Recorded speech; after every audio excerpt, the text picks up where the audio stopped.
Grace Bennet Caldwell stood in the corner of the grand ballroom, champagne glass untouched in her hand, watching her husband command the room like he owned it. In many ways he did. Ryan Caldwell's tech company had made him one of the youngest millionaires in the city, and events like the Sterling Heights Charity Gala were his stage. She had dressed carefully tonight. The crimson gown hugged her curves perfectly, the color chosen to complement her rich brown skin. Her hair was styled in elegant waves that cascaded past her shoulders. She'd spent 2 hours getting ready, hoping tonight might be different. Hoping he might actually see her.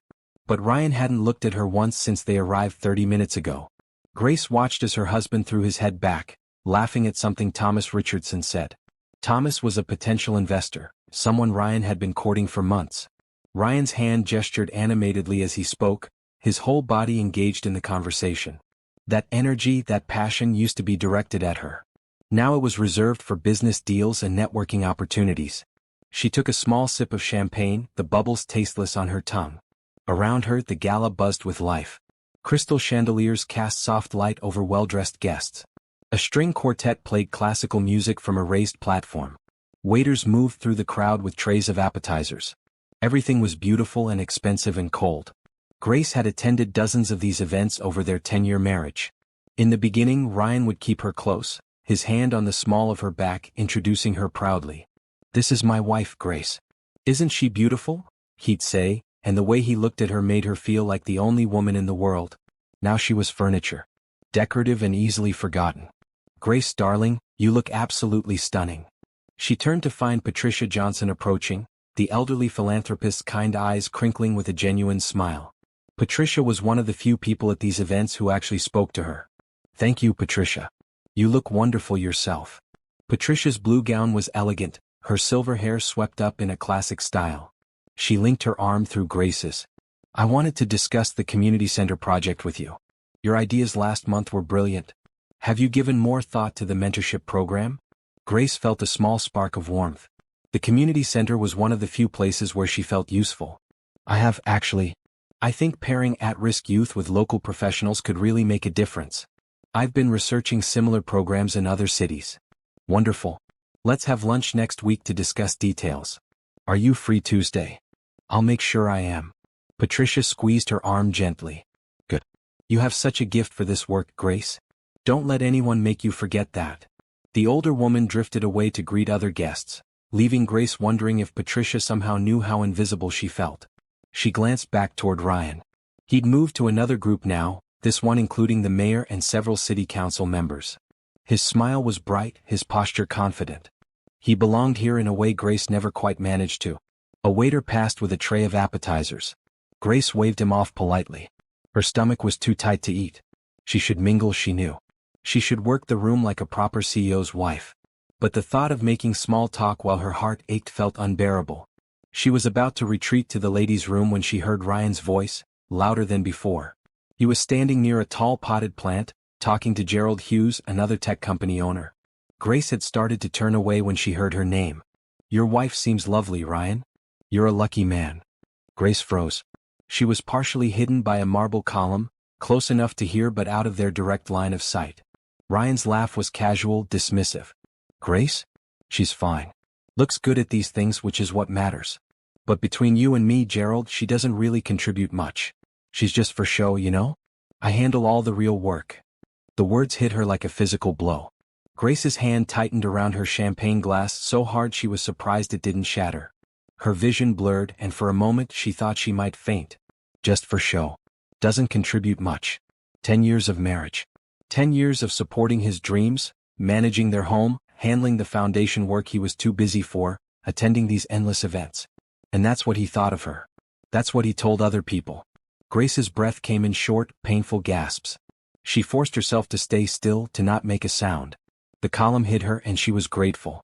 She couldn't let anyone see her fall apart. Not here. Not in front of all these people.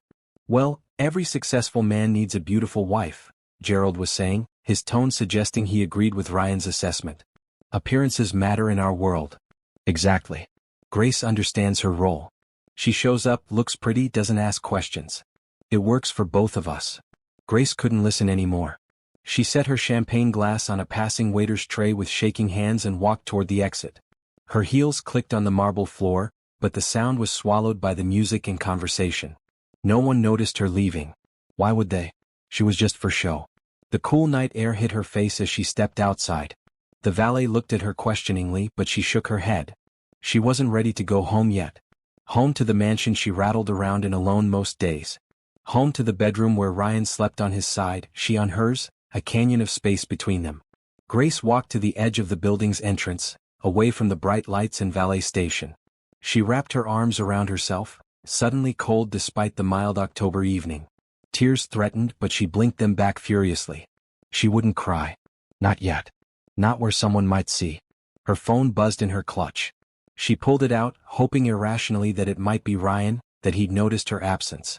But it was just a text from Angela Morrison, her best friend. "How's the gala? Surviving?" Grace stared at the message. How was she? Her husband had just reduced their entire marriage to a business arrangement. She was a prop. A decoration. Something to make him look good while he dismissed everything she did. She typed back, "Leaving early. Can I come over?" Angela's response was immediate. "Always. Doors open." Grace requested a car service through an app, not trusting herself to drive. While she waited, she sent a single text to Ryan. "Not feeling well. Went home early." He wouldn't notice for hours. Maybe not until the event ended and he realized his decoration was missing. The car arrived and Grace slid into the back seat, giving the driver Angela's address instead of her own. As the vehicle pulled away from the gala, she looked back at the bright building. Through the tall windows, she could see the party continuing. Somewhere in there, Ryan was networking, laughing, building his empire. And he had no idea that his wife's heart was breaking. Have you ever felt invisible to the person who should see you most? Grace gave 10 years to a marriage that no longer valued her. What would you do in her place? Drop a comment below and subscribe to see how Grace reclaims her power. This story will remind you that your worth doesn't depend on anyone else's recognition. Angela Morrison opened her apartment door before Grace could knock. One look at her friend's face and Angela pulled her inside without a word. Grace held herself together until the door closed behind them. Then she broke. The sobs came from somewhere deep inside, a grief she'd been holding back for longer than she wanted to admit. Angela guided her to the couch, holding her while she cried. No questions, no platitudes, just steady presence. When the tears finally slowed, Angela handed her a box of tissues and disappeared into the kitchen. She returned with 2 mugs of tea, settling beside Grace on the comfortable blue couch. "Tell me," Angela said simply. Grace told her everything. The gala. The overheard conversation. Ryan's dismissive words that turned her entire life into a lie. Angela listened without interrupting, her brown eyes growing harder with each detail. "That absolute fool," Angela said when Grace finished. "I'm sorry, I know he's your husband, but what a complete idiot." Grace wiped her eyes, her mascara probably ruined beyond repair. "He's not wrong though. What do I contribute? I volunteer at the community center, but that's not a real job. I help with the foundation, but no one knows that. I attend his events and smile. Maybe I really am just for show." "Stop that right now." Angela's voice was firm. "You're talking about my best friend and I won't let you tear her down even if you're doing it to yourself." Grace looked at her friend. Angela had been her roommate in college, back before Ryan, before wealth, before everything got complicated. Angela had built her own event planning company from nothing, working 80-hour weeks to make it successful. She understood ambition and hard work. "Grace, do you remember junior year?" Angela asked. "When you planned that charity auction for the campus literacy program? That was ages ago. You raised $50,000. As a college student. You coordinated vendors, entertainment, got local businesses to donate items. It was incredible. The university still talks about it." Grace had forgotten about that. It felt like another lifetime. "And the foundation you run for Ryan's company," Angela continued. "Who do you think actually does that work? Because I guarantee it's not Ryan. He's too busy being impressed with himself. I just coordinate things." It's not. "It's not what? Important?" "Grace, that foundation has provided scholarships for hundreds of kids. It's funded after-school programs and community technology centers. That's your work, your vision. But Ryan gets to put his name on it and take credit at events." Grace hadn't thought about it that way. She'd always seen herself as just helping Ryan, supporting his success. But maybe Angela was right. Maybe she'd been doing more than she recognized. "You want to know what I think?" Angela set down her tea mug. I think you've been so focused on being the perfect wife that you forgot to be Grace. The Grace I knew in college had dreams. You wanted to work in nonprofit management. You talked about making a real difference. When did you give that up? When I got married, I guess. Ryan needed support while he built the company. It made sense for me to step back. For a while, maybe. But Grace, that was 10 years ago. His company is worth millions now. He has a whole staff. What does he need you to step back for anymore? The question hung in the air. Grace didn't have a good answer. I'm not saying leave him, Angela added gently. But I am saying you need to stop making yourself smaller to fit into his life. You deserve more than being arm candy at parties. Grace pulled a throw pillow into her lap, holding it like a shield. I don't know how to change things. This is what our marriage has become. Ryan doesn't even see me anymore. I could disappear tomorrow and I'm not sure he'd notice until he needed a date for the next event. Then make him notice. Not by chasing him or demanding attention, but by becoming so fully yourself that he can't ignore you. Angela leaned forward. Come work with me. What? My event planning company. I need help and you'd be perfect. You have the skills, Grace. You just haven't used them professionally. Start part-time. Test the waters. Remember what it feels like to be valued for what you can do, not just how you look. Grace's first instinct was to refuse. What would Ryan think? But then she remembered his words at the gala. Just for show. Doesn't contribute much. Why should she care what he thought when he clearly didn't care about her? Are you serious? Grace asked. Completely. I've wanted to ask you for a year, but I wasn't sure you were ready. You're ready now. I can see it. Grace thought about her days. They were empty if she was honest. Mornings alone in a house too big for two people. Afternoons volunteering or shopping or having lunch with other wives who seemed just as lost as she was. Evenings waiting for Ryan to come home late, eating dinner by herself most nights. What did she have to lose? Okay, Grace said. Yes, I want to try. Angela's face split into a huge grin. Really? Really? I can't keep living like this. Something has to change and I guess that something is me. Not just you. The situation. But you're right that you're the only one who can change it. Angela grabbed her laptop from the coffee table. Let me show you what I'm working on. There's a corporate gala next month that's giving me headaches. You could take the lead on it if you want. As Angela pulled up files and started explaining the project, Grace felt something stir inside her. It wasn't hope exactly, not yet. But it was possibility. A tiny spark of interest in something beyond her empty routine. They talked for hours. Angela showed her current projects, explained how the business worked, discussed opportunities and challenges. Grace found herself asking questions, offering ideas, feeling her brain engage in a way it hadn't in years. It was after midnight when Grace finally called another car service to take her home. Angela walked her to the door, hugging her tightly. Thank you, Grace said. For listening. For offering me this chance. Thank you for taking it. You're going to be amazing, Grace. Just wait. The ride home was quiet. Grace looked out the window at the city passing by, streetlights creating patterns in the darkness. Her phone had stayed silent all night. Ryan hadn't called or texted to check on her. She'd said she wasn't feeling well and left early, and he hadn't even bothered to ask if she was all right. The hurt of it was still fresh, but underneath it, something else was growing. Not anger exactly, but determination. She was done being invisible. Done waiting for Ryan to remember she existed. If he wanted to ignore her, fine. She'd build a life he couldn't ignore. The mansion was dark when she arrived home. Ryan's car wasn't in the garage. Still at the gala, probably. Or out for drinks after. Grace let herself in through the side door, disarming the security system. The house was beautiful. 6 bedrooms, 4 bathrooms, a gourmet kitchen she rarely used because Ryan preferred eating out or having meals catered. A home office where he worked late into the night. A guest wing that never had guests. Marble and hardwood and expensive furniture that felt cold no matter how she tried to warm it.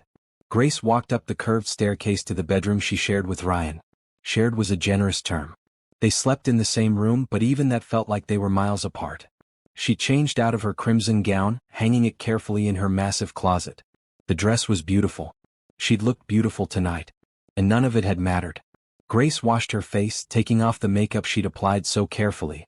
In the mirror, she saw a woman who'd forgotten how to be herself. But starting tomorrow, that would change. She climbed into bed on her side, the sheets cool and smooth. Her phone showed no new messages. Ryan was probably still networking, still building his empire. Good. Let him. Grace had her own plans now. She set her phone aside and closed her eyes. Sleep didn't come easy, her mind spinning with everything Angela had said, with the possibilities ahead. But underneath the anxiety and hurt, there was something new. A sense that maybe, just maybe, she could find herself again. And if Ryan didn't like it, well, he'd made it clear what he thought of her. She had nothing left to lose. Grace woke to an empty bed. Ryan's side was undisturbed, the pillows still perfectly arranged. He'd never come home. She checked her phone. One text sent at 2 a.m. Crashed at the office. Big meeting early. See you tonight. No concern about her supposed illness. No questions about why she'd left the gala. Nothing. Grace stared at the message for a long moment, then deleted it. She got up and started her day. By 9 a.m. she was at Angela's office. The event planning company occupied the third floor of a renovated building downtown. The space was open and bright, with blue accent walls and plants everywhere. 3 other employees were already working, typing at computers or talking on phones. Angela looked up from her desk and smiled. You came. I said I would. I know, but I half expected you to change your mind overnight. Angela stood, grabbing a notebook. Come on, let me show you around properly. The tour was quick. There was a main workspace with 6 desks, a conference room, a kitchen area, and Angela's private office. The company handled everything from corporate events to weddings to charity galas. Grace recognized some of the photos on the wall from events she'd attended. This is Shauna, Angela said, introducing a woman in her 30s with kind eyes. She handles most of our wedding bookings. Nice to meet you, Shauna said warmly. Angela's told us you're coming on board. We can definitely use the help. Next was Jerome, a young man who managed vendor relationships. If you need flowers, catering, entertainment, I'm your guy, he said with a friendly grin. The last employee was Brenda, older and clearly experienced. She managed logistics and timelines. Angela says you have a good eye for detail. That's exactly what we need. Grace felt welcomed in a way she hadn't experienced in years. These people valued competence and contribution. Nothing about decorative wives or being just for show. Angela set Grace up at an empty desk with a computer and files for the corporate gala she'd mentioned the night before.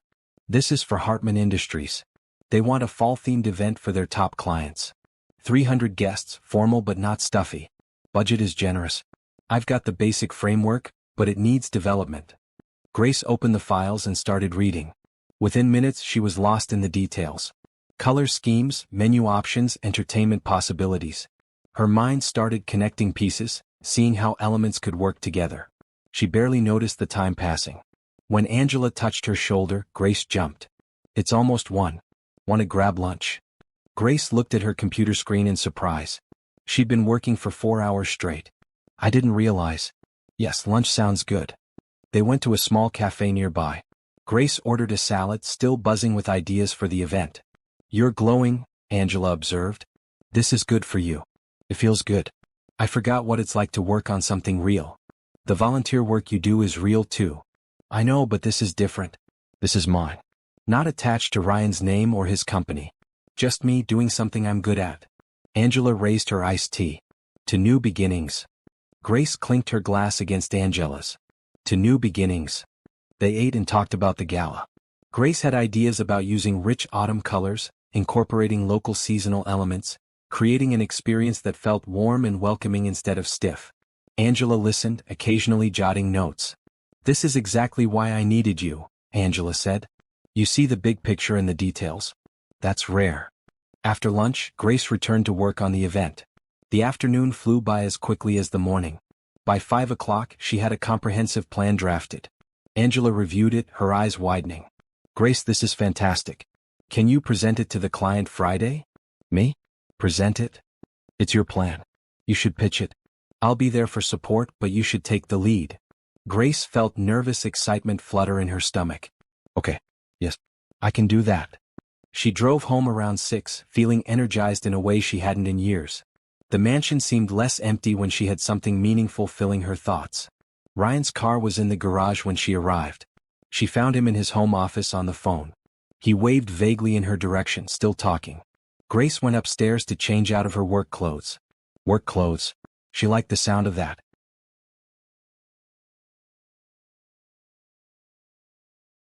She was in the kitchen making herself dinner when Ryan finally appeared. He loosened his tie, looking tired. Hey. Feeling better? It took Grace a moment to remember she told him she was sick. Yes, much better. Good. I'm starving. What's for dinner? Grace looked at the single chicken breast she'd been preparing for herself. I didn't make enough for both of us.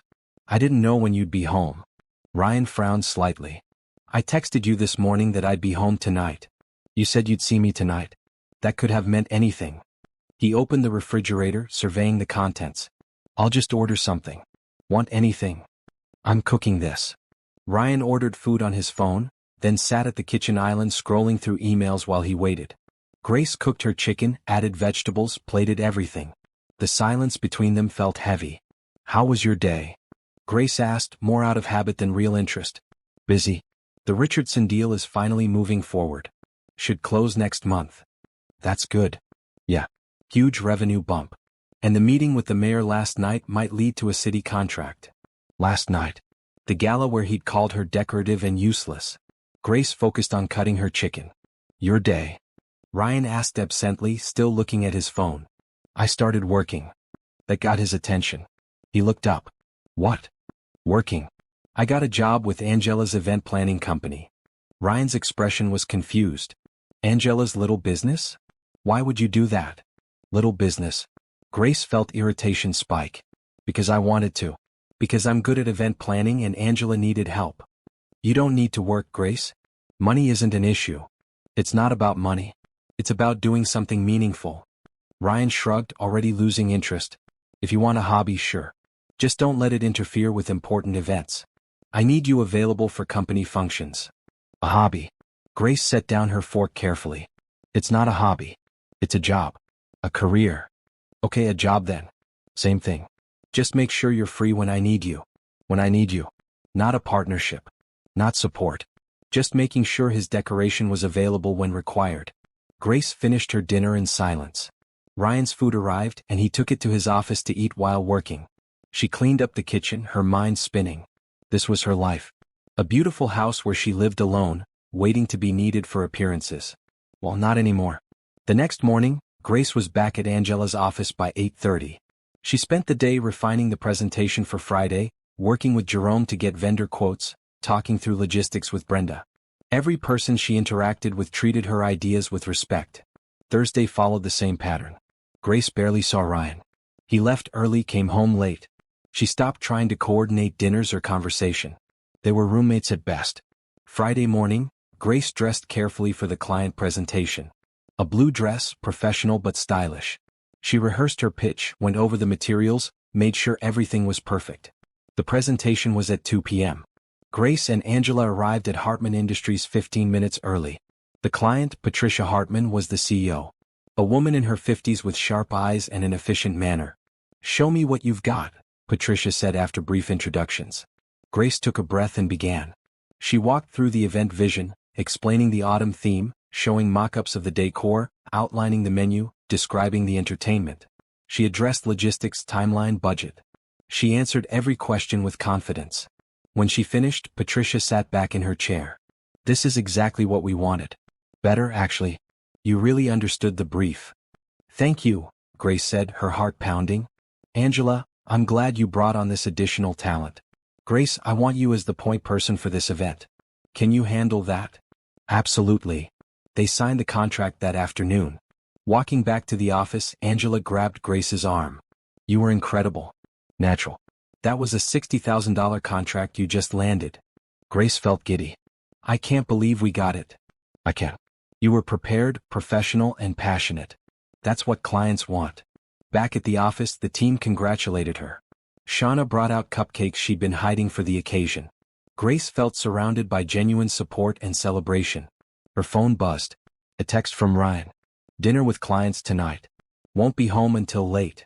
Grace didn't feel disappointed. She felt relieved.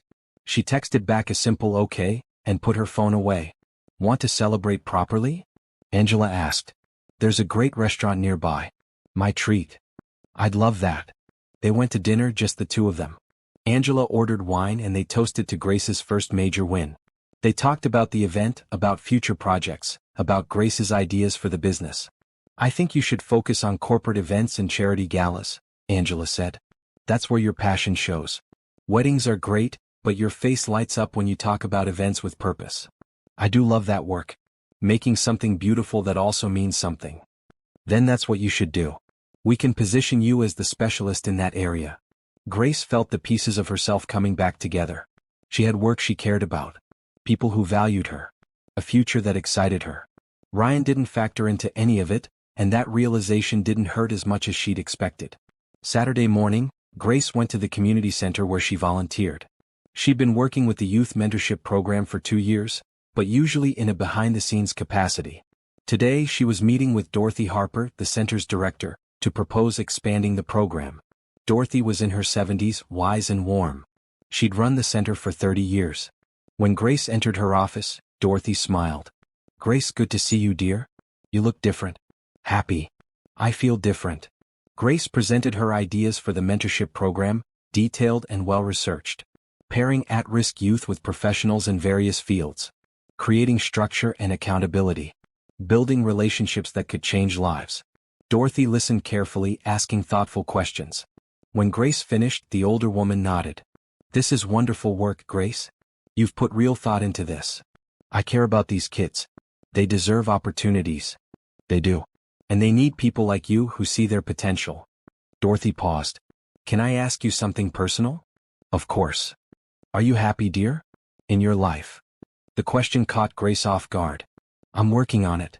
"Good. You know, I've watched you volunteer here for 2 years. You're talented and kind. But you always seemed like you were hiding. Like you didn't want to take up too much space." Grace felt tears prick her eyes. "I think I forgot how to be myself. We all lose ourselves sometimes. The important thing is finding our way back."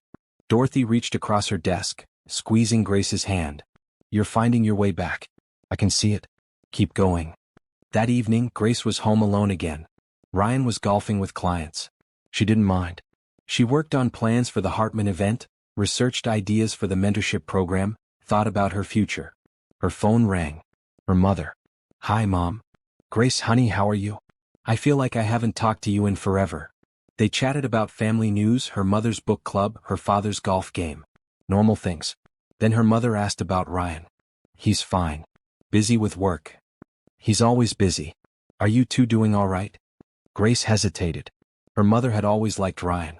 Thought he was a good provider, a smart businessman. "We're figuring things out." "That doesn't sound good." "It's complicated, Mom. Marriage often is. But Grace, don't lose yourself trying to hold on to someone else. You're worth more than that." The words echoed Dorothy's earlier message. Grace felt the truth of them settling into her bones. "I'm not losing myself anymore, Mom. I'm actually finding myself again." "Good. That's good, honey. Tell me about it." Grace told her mother about the job, about the client she'd landed, about feeling alive again. Her mother listened, asked questions, celebrated with her. When they hung up, Grace felt lighter. She'd been carrying the weight of a failing marriage alone for too long. Now she had people supporting her, believing in her. She didn't need Ryan to validate her worth. She was building her own life brick by brick. And if he never noticed, well, that said everything she needed to know about their marriage.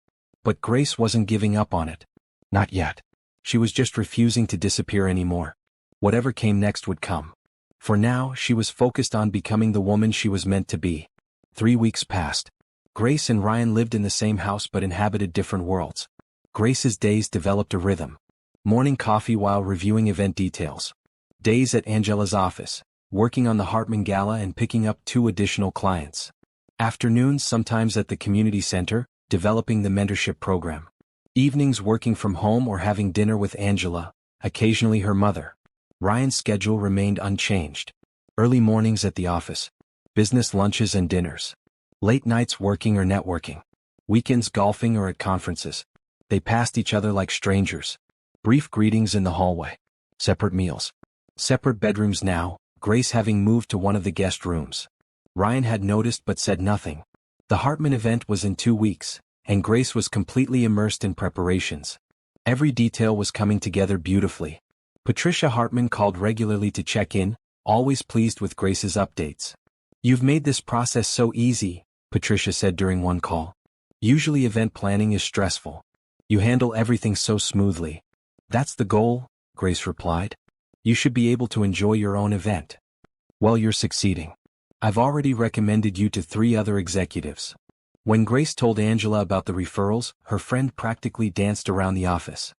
3 referrals from Patricia Hartman? Grace, do you know who travels in her circles? These could be major contracts. I just did my job. You did more than that. You built a relationship. You made her feel heard and valued.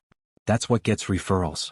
Grace was learning that business was about people, not just transactions. Every client had a vision they wanted to see realized.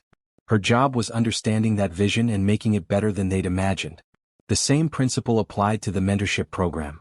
Grace had paired 5 teens with local professionals in their fields of interest. She'd created structure, expectations, regular check-ins. The relationships were already showing promise. One girl, Tisha, 15 and brilliant but struggling with confidence, had been paired with Dr. Kennedy, a physician at the local hospital. Tisha wanted to be a doctor but didn't believe she was smart enough. After 3 weeks of mentorship, she was talking about college prep courses and scholarship applications. You changed her life, Dorothy told Grace. She believes in herself now. Dr. Kennedy did that, not me.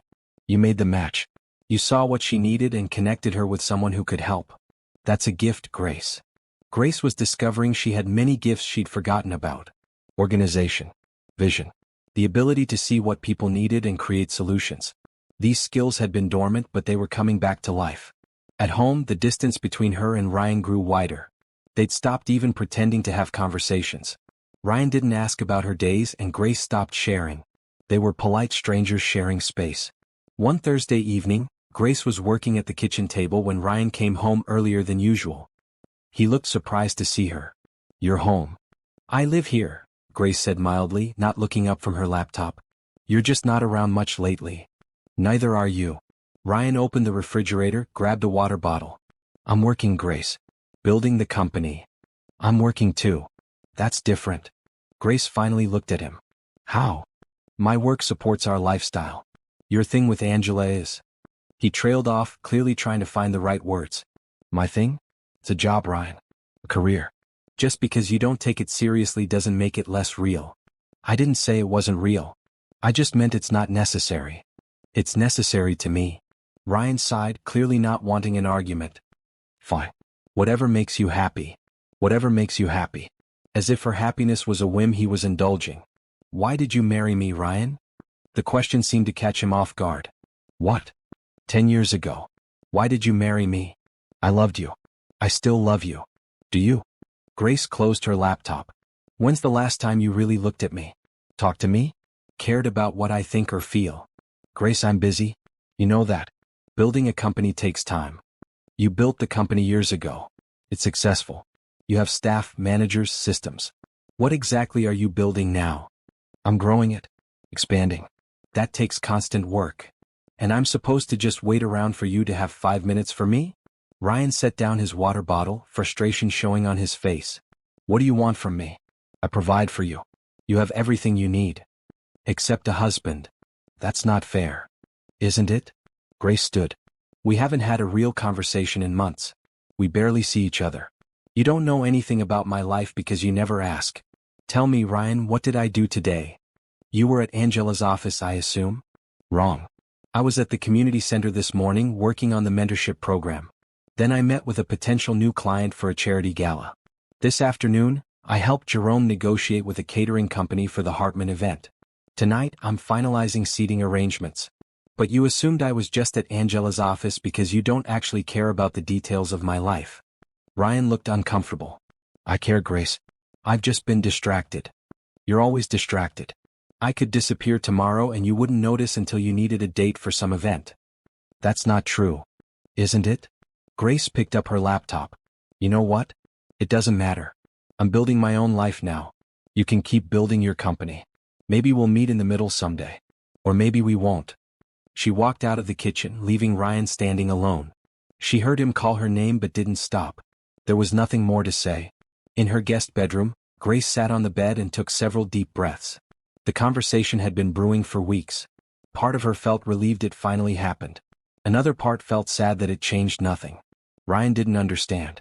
He'd built his entire identity around success and wealth. Everything else, including their marriage, was secondary. Grace had accepted that for years, making herself small to fit into his priorities. but she was done being small. Her phone rang. Angela. Hey, quick question about the Hartman event. Do you have the final head count? Grace pulled up the file, giving Angela the number they needed. Perfect. Also, I forwarded you an email from Patricia's friend, Margaret Summers. She wants to meet about a gala for her nonprofit. $300,000 budget. $300,000? Yep. For a hospital fundraiser. This could be huge, Grace. Send me the details. I'll review everything and set up a meeting. They talked through a few more logistics, then Angela said, You okay? You sound off. Just had a conversation with Ryan. Nothing major. About the marriage? About the lack of one. I'm sorry, Grace. I know this is hard. It's sad more than hard. We're living separate lives under one roof. I don't know how to fix that. Can it be fixed? Do you want it to be? Grace thought about that. I still love him. Or I love who he used to be. The man who looked at me like I mattered. But that man's been gone for years. Maybe he can find his way back. Maybe. But I can't wait around hoping. I have to keep moving forward. Then that's what you do. Build your life. Be happy. If Ryan wants to be part of that, he'll figure it out. And if he doesn't, you'll be okay anyway. After they hung up, Grace got ready for bed. Through the walls, she could hear Ryan moving around in the master bedroom. Once upon a time they'd shared that space. Shared everything. Now they were strangers who happened to have the same last name. Grace turned off the light and tried to sleep. Tomorrow was Friday. She had the meeting with Margaret Summers. More work on the Hartman event. A mentoring session with Tisha at the community center. Her life was full. Meaningful. She was making a difference in real ways. If Ryan couldn't see that, couldn't value it, that was his loss. Not hers. Never again hers. The next morning, Grace dressed in a green dress for her meeting with Margaret Summers. The color made her feel confident, powerful. She'd started dressing for herself lately, choosing colors she loved instead of the neutral tones Ryan preferred. The meeting was at a restaurant downtown. Margaret turned out to be a woman in her 60s, elegant and warm. She ran a nonprofit that supported pediatric cancer research. Patricia Hartman spoke very highly of you, Margaret said as they looked over menus. She said you're professional, creative, and actually listen to what clients want. That's kind of her to say. Patricia isn't kind. She's honest. Margaret smiled. Tell me, Grace, what makes you different from other event planners? Grace thought about the question. I care about why events matter, not just how they look. Your hospital fundraiser isn't just a party. It's about saving children's lives. The event should reflect that purpose. Beautiful, yes, but also meaningful. Every detail should remind guests why they're there and why their donations matter. Margaret set down her menu. That's exactly what I want. Too many event planners focus on showing off. Making things impressive but empty. I want substance. They talked for over an hour. Grace took notes, asked questions, listened carefully. By the time they ordered dessert, she had a clear vision for the gala. When can you send me a proposal? Margaret asked. Monday morning. I'll have a full plan with budget, timeline, and concept. Perfect. I have a feeling we're going to work well together. Leaving the restaurant, Grace felt energized. Another major client. More opportunities to do work that mattered. Her phone showed several missed calls from an unknown number. Before she could check the messages, the phone rang again. Same number. Hello? Is this Grace Caldwell? A woman's voice. Yes, who's calling? This is Helen Caldwell. Ryan's mother. Grace's stomach tightened.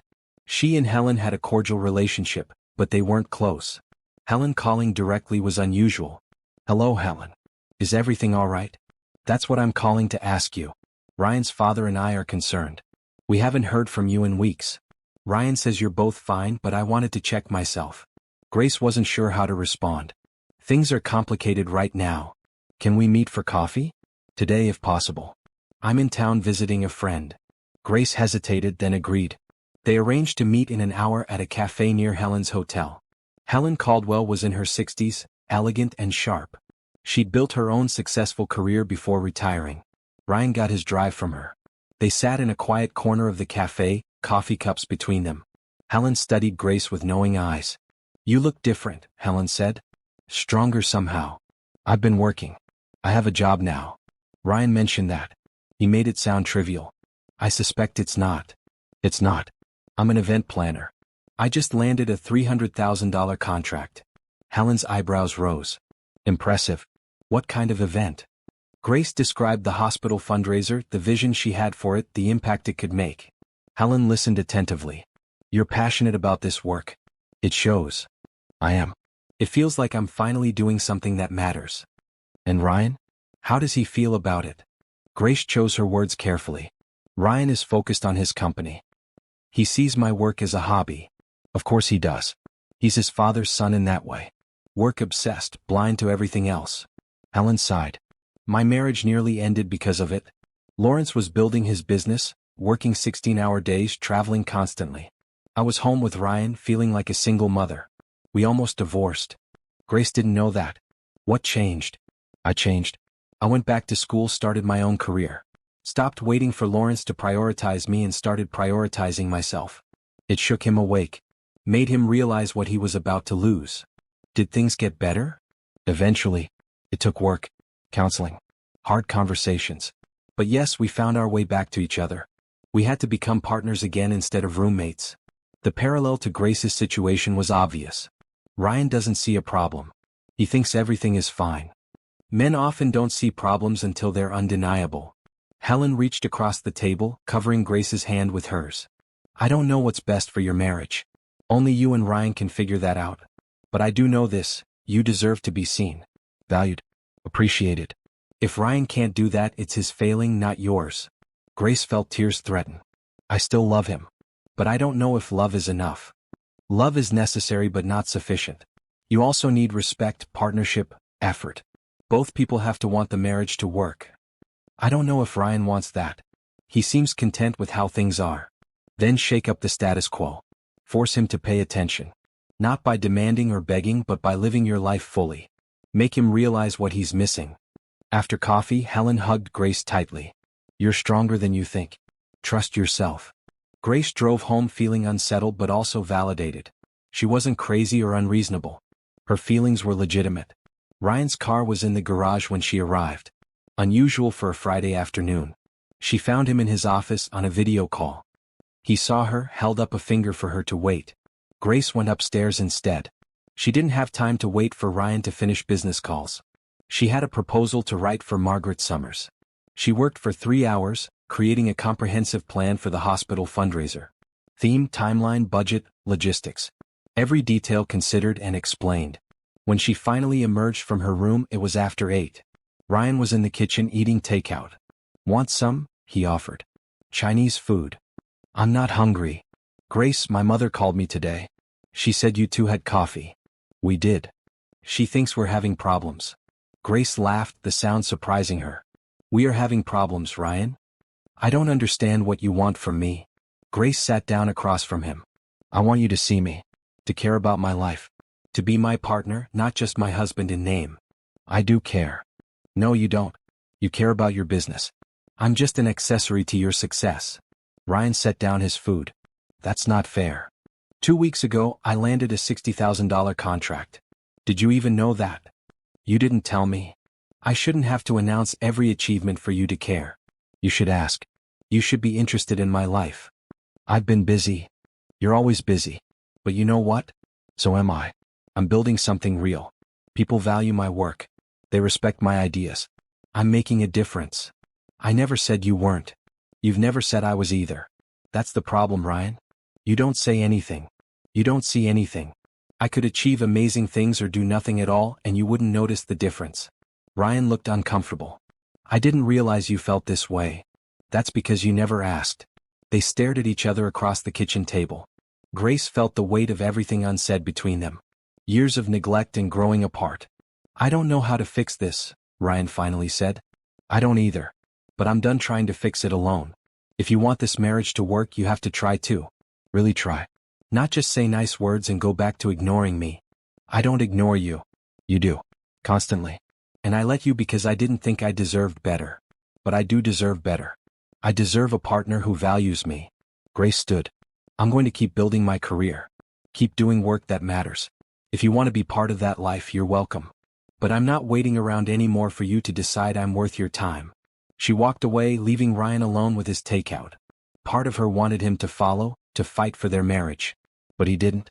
Grace locked herself in her guest room and cried. Not from weakness, but from grief. grieving the marriage she'd hoped for and the reality of what it had become. But underneath the grief was strength. She'd spoken her truth, set boundaries, made clear what she needed. Now it was up to Ryan to decide if their marriage was worth fighting for. Grace couldn't control his choice. She could only control her own. And she was choosing herself. Finally, completely choosing herself. The following week brought a shift Grace didn't anticipate. Ryan's company announced a partnership with Novatech Solutions, a mid-sized tech firm run by Nicole Foster. Grace first learned about it from the business section of the newspaper. There was a photo of Ryan and Nicole shaking hands, both smiling. The caption mentioned the strategic partnership and potential for expansion into new markets. Nicole Foster was attractive, Grace noticed. Mid-30s, perfectly styled dark hair, wearing a tailored blue suit that screamed success. She had the look of someone who knew her worth and commanded respect. Grace felt a tiny flicker of something. Not quite jealousy. More like awareness that her marriage had a crack and someone else might notice. She dismissed the thought and focused on work. The Hartman Industries Gala was in 10 days and every moment mattered. Grace spent her days coordinating final details, confirming vendors, managing the timeline with precision. Tuesday afternoon, she was at the venue doing a walkthrough when Angela called. "Have you seen the society pages?" "No, why?" "There's a photo of Ryan at dinner last night with Nicole Foster. The caption calls them close business partners. Close is in quotes, Grace. Grace's stomach tightened. Okay. That's your response. What do you want me to say?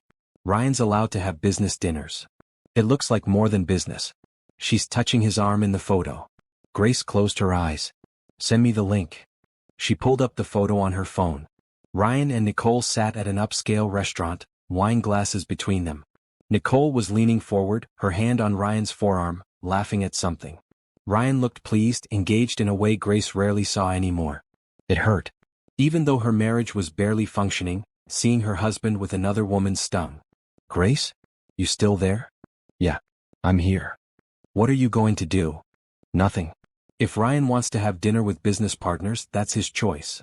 "This doesn't bother you?" "Of course it bothers me. But I'm not going to chase him or make a scene. He's going to make his own decisions. I can't control that." Angela was quiet for a moment. "You're stronger than I would be. I'm just tired of fighting for someone who isn't fighting for me." That evening, Grace went home to find Ryan wasn't there. She made herself dinner, worked on final details for the hospital fundraiser proposal, went to bed early. Ryan came home after midnight. She heard him moving around, but he didn't come to her room. Over the next few days, the pattern continued. Ryan was out for multiple business dinners. Photos appeared online of him and Nicole at a tech conference, at a restaurant, at a networking event. The gossip in their social circle was getting louder. Patricia Hartman mentioned it during a check-in call. "Grace, I hope this isn't out of line, but I've seen the photos of Ryan with Nicole Foster. Are you all right?" "I'm fine. They're business partners. Ryan's allowed to work." "Of course. I just wanted you to know that I think Nicole's reputation is questionable. She's known for being opportunistic in business and personal matters. Thank you for the heads up. And Grace? You're worth 10 of her. Don't forget that." The kindness nearly broke Grace. She thanked Patricia and hung up quickly, blinking back tears. Friday evening, Grace was home working when her phone rang. "Ryan. Hey, I'm bringing Nicole by the house. She wants to see the art collection in my office. We'll be there in 20 minutes. He hung up before Grace could respond. Bringing Nicole to their home. That felt like a line crossed. Grace considered leaving. Going to Angela's or just driving somewhere. But this was her house too. She wouldn't be pushed out of her own home. When Ryan and Nicole arrived, Grace was in the living room with her laptop. Ryan looked surprised to see her. "Grace, you're home." "I live here." Ryan's expression tightened slightly at the reminder. "This is Nicole Foster. Nicole, my wife, Grace." Nicole extended a hand, her smile professional. "Nice to meet you, Grace. Ryan's told me so much about you." Grace doubted that. "Welcome to our home. It's beautiful. Ryan was just telling me about the art collection." They disappeared into Ryan's office. Grace tried to focus on work but couldn't. She heard laughter, conversation, the sounds of two people enjoying each other's company. After 45 minutes, Grace had enough. She packed up her laptop and went upstairs to her room. If Ryan and Nicole wanted to carry on in his office, she didn't need to witness it. She was in bed reading when Ryan knocked on her door around 10. "Grace? Can I come in?" "It's your house too." Ryan entered, closing the door behind him. Nicole just left. Okay. You were rude. Grace set down her book. Excuse me? You barely spoke to her. It was uncomfortable. I said hello and welcome. What else was I supposed to do? You could have been friendly. She's an important business partner. Then entertain your business partner yourself. I'm not required to host your colleagues at 10 at night. She wanted to see the house. The house or your office. Because that's where you spent the entire evening. Ryan crossed his arms. Are you jealous? Of Nicole? No. Then what's the problem? Grace got out of bed, facing him. The problem is that you've been ignoring me for months. Yours really? But now you're parading around town with Nicole Foster, having dinners and bringing her to our house. The problem is that everyone in our social circle is talking about it. The problem is that you don't seem to care how this looks or how it makes me feel. We're just business partners. Are you? Because from the photos it looks like more. She's interested in the company, not me. Ryan, she's interested in you. Everyone can see it except you. Or maybe you do see it and you like the attention. That's ridiculous. Is it? When's the last time you took me to dinner? When's the last time we spent an evening together? But you have time for multiple dinners with Nicole. Those are work meetings. At romantic restaurants? Just the two of you? That's not work, Ryan. That's dating. I'm not dating her. Maybe not intentionally. But that's what it's becoming. And the sad part is that you don't even realize what you're doing. Or maybe you do and you just don't care. Ryan looked frustrated. I can't win with you. You complain I don't pay attention to you. Then when I have business meetings, you complain about that too. I'm not complaining about business meetings. I'm pointing out that you treat Nicole with more care and attention than you treat your wife. You make time for her. You're engaged when you talk to her. But with me? Nothing. That's not true. It is true. And if you can't see that, we have bigger problems than Nicole Foster. Ryan ran a hand through his hair. What do you want from me, Grace? I want you to choose our marriage. Actually choose it. Put in effort. But I don't think you want that. Of course I do. Then prove it. Stop having dinners with Nicole. Stop bringing her to our house. Focus on your wife for once. You're being unreasonable. Nicole is a valuable business connection. And I'm your wife. Which matters more? The question hung between them. Ryan didn't answer immediately, and that silence told Grace everything. Get out of my room, she said quietly. Grace.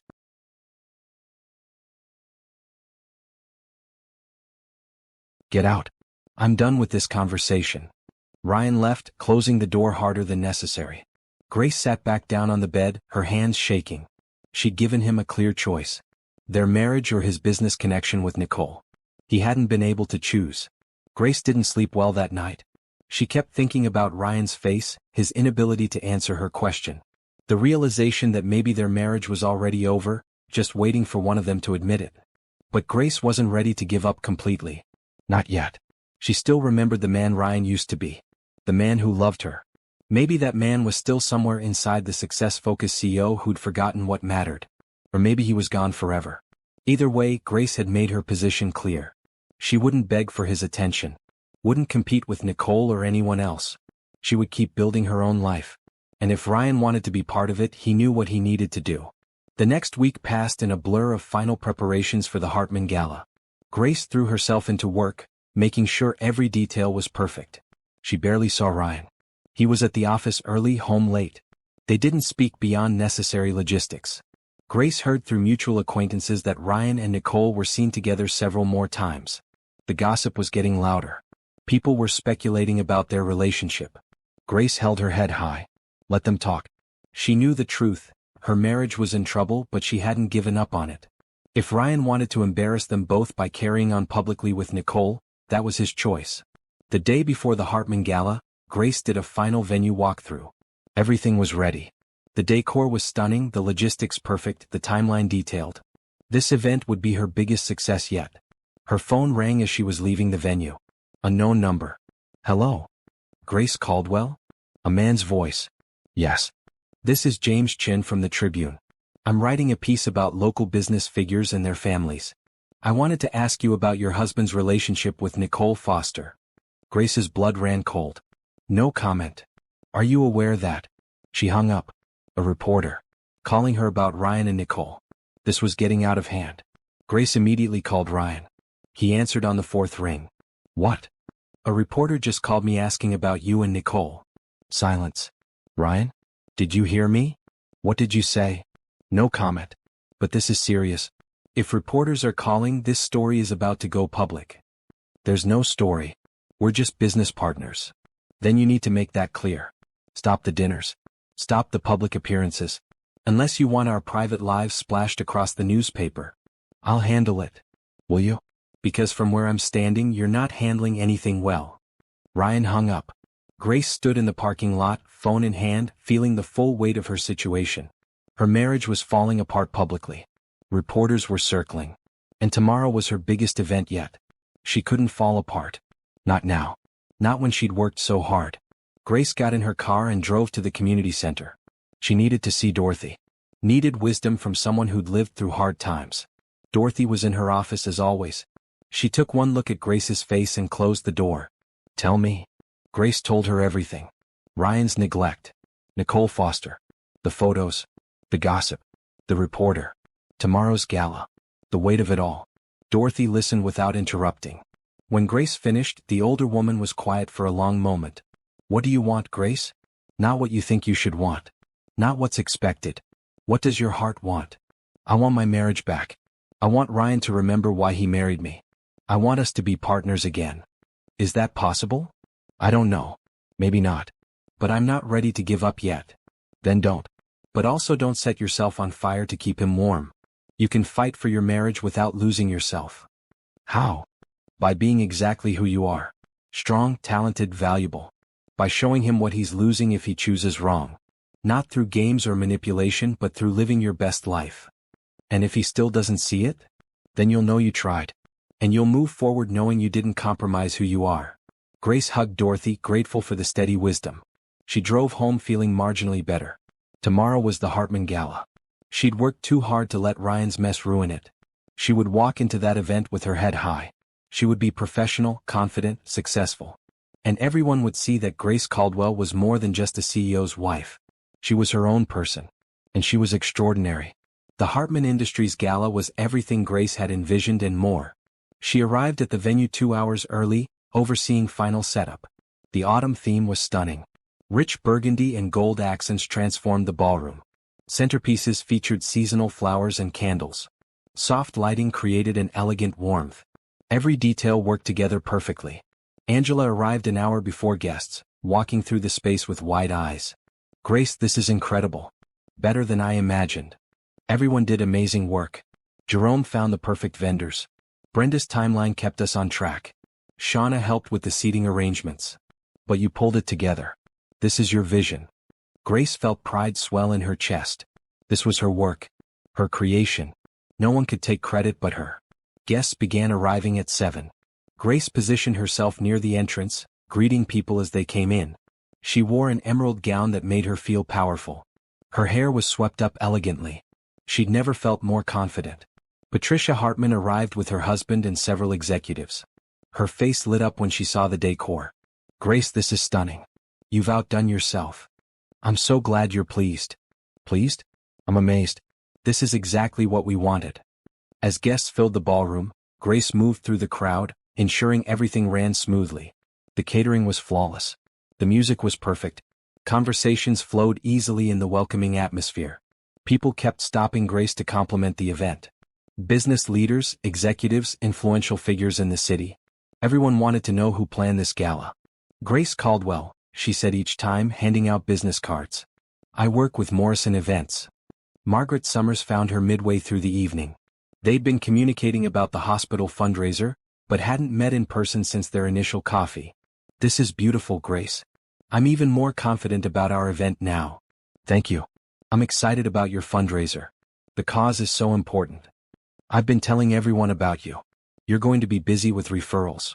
Around 8:30 Ryan arrived. Grace saw him enter with Nicole Foster. Her stomach clenched, but she kept her expression neutral. Ryan looked around the ballroom, clearly surprised by the elegance. Nicole said something to him and they moved toward the bar.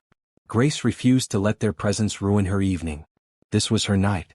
Her success. She wouldn't let Ryan diminish it. Patricia found Grace again around 9. I need to steal you for the toast. I want to publicly thank you. Oh, that's not necessary. It absolutely is. You deserve recognition. Patricia took the microphone from the small stage where the band had been playing.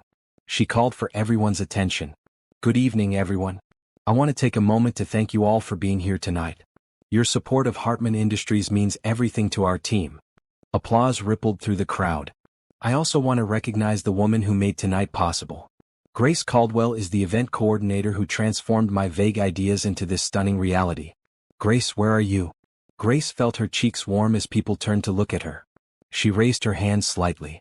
Everyone, please join me in thanking Grace for her incredible work. The applause was genuine and enthusiastic. Grace smiled, feeling overwhelmed with emotion. This recognition, in front of hundreds of influential people, was more than she'd hoped for. She caught Ryan's eye across the room. He looked shocked as if seeing her for the first time. Nicole was saying something to him, but his attention was fixed on Grace. After Patricia's toast, people swarmed Grace. Business cards were exchanged. Future events were discussed. She fielded questions about availability and rates. Angela appeared at her side, beaming. You're officially in demand. This is overwhelming. This is success. Enjoy it. The evening continued beautifully. Dinner was served, speeches were made, networking happened naturally. Grace moved through it all with grace and confidence, exactly as she'd planned. Around 11, as the event was winding down, Ryan approached her. He was alone. Nicole must have left. Grace, can we talk? I'm working. Just for a minute. Please. Grace excused herself from the conversation she'd been having with a potential client. She followed Ryan to a quieter corner of the ballroom. This event is amazing, Ryan said. I had no idea you could do something like this. You never asked. I should have. Grace, I've been blind. Watching everyone tonight, seeing how they respect you and value your work, it made me realize I've been taking you for granted. Yes, you have. I want to do better. I want us to do better. Grace looked at her husband. He seemed sincere. But she'd heard apologies before, followed by more of the same behavior. Ryan, where's Nicole? She left about an hour ago. Did she come as your date? No. She asked to attend because several potential investors were here. It was networking. And you didn't think to invite your wife to your networking event? Ryan looked uncomfortable. I didn't think you'd want to come. You've been busy with your own work. I coordinated this entire event. Of course I was going to be here. But you assumed I wouldn't be because you never pay attention to what I'm doing. You're right. I messed up. You keep messing up, Ryan. Over and over. And I'm tired of it. Grace saw Angela signaling from across the room.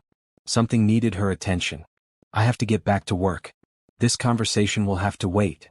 She walked away before Ryan could respond. There was a minor issue with the dessert service that Grace quickly resolved. By the time she looked around again, Ryan was gone. The event concluded at midnight. Grace stayed until the last guest left, making sure cleanup began properly. Angela helped her gather materials and equipment.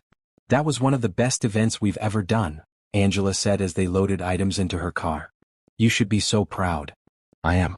Tonight felt like proof that I can do this. Really do this.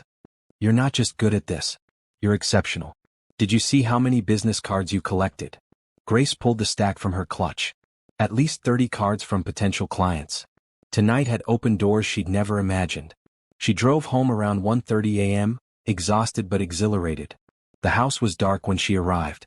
Ryan's car was in the garage but all the lights were off. Grace went upstairs to her room, changed into pajamas and collapsed into bed. Her phone buzzed with a text from Patricia. Thank you again for tonight. You've set a new standard for our events. Sending you a bonus check tomorrow. You earned it. Grace smiled, setting her phone aside. A bonus, recognition, success, all earned through her own hard work and talent. She fell asleep feeling proud and hopeful for the first time in months. Sunday morning, Grace slept late. When she finally woke around 10, she felt pleasantly tired. The kind of tired that came from accomplishment. She went downstairs to find Ryan in the kitchen making coffee. He looked like he hadn't slept well. Morning, he said carefully. Morning. I made enough coffee for both of us. Thanks. They sat at the kitchen island, the silence awkward. Ryan kept starting to speak, then stopping. Just say whatever you're thinking, Grace finally said. Last night made me realize how much I've missed. You've built this whole career and I didn't even notice. I didn't support you. I didn't celebrate your success. I was too focused on my own work to see what you were accomplishing. Yes.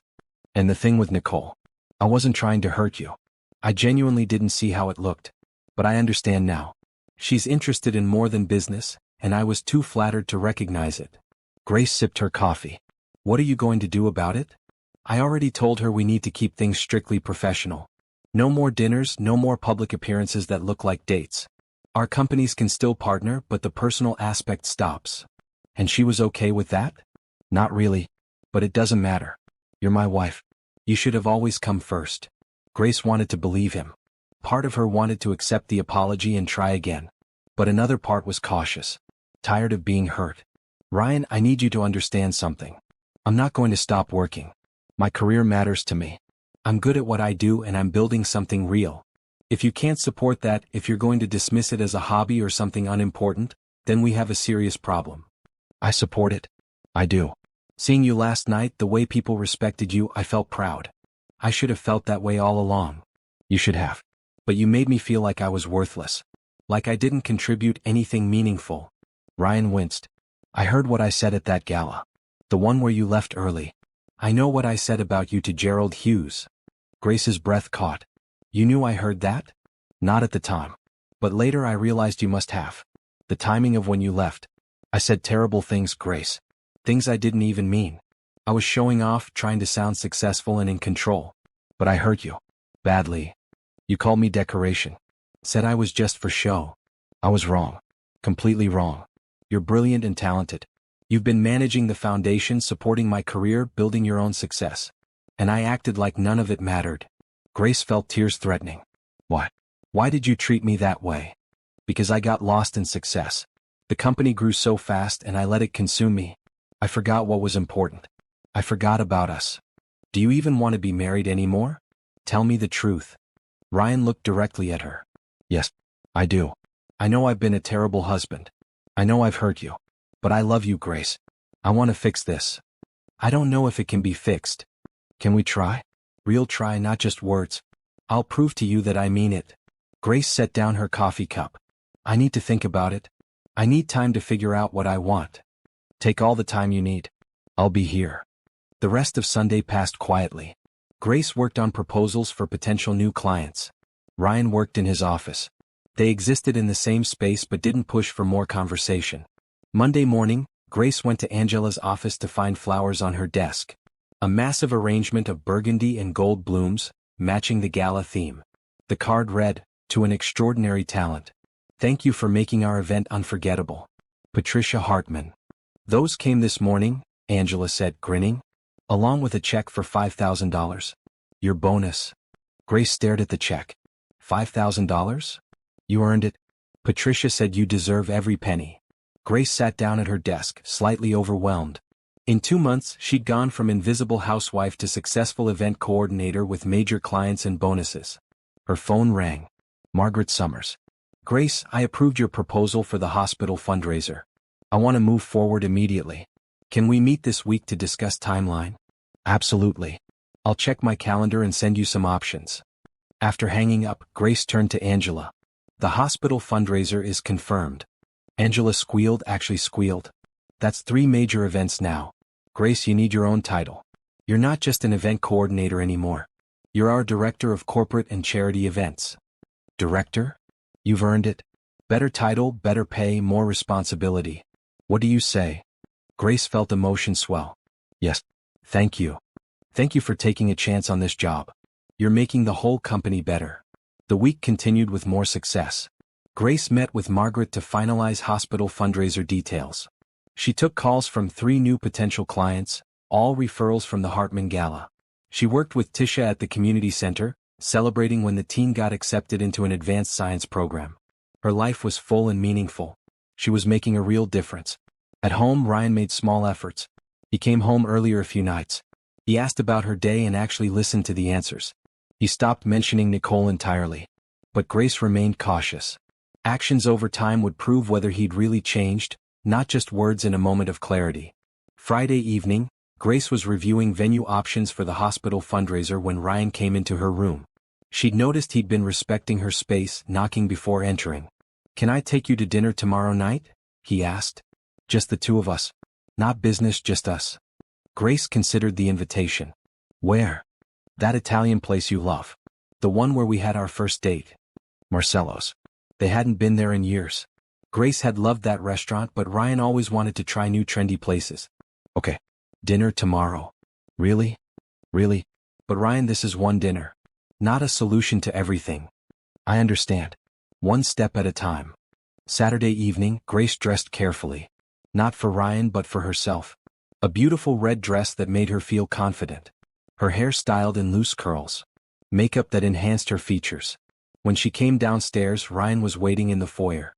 He wore a dark suit, and for a moment she saw the man she'd married. The man who used to look at her like she was his whole world. You look beautiful, he said softly. Thank you. The drive to Marcello's was quiet but not uncomfortable. Ryan opened doors for her, something he used to do regularly but had stopped somewhere along the way. The restaurant was cozy and romantic. They were seated at a corner table with soft candlelight. Grace remembered their first date here, how nervous and excited she'd been. How Ryan had made her laugh all evening. Do you remember what you ordered on our first date?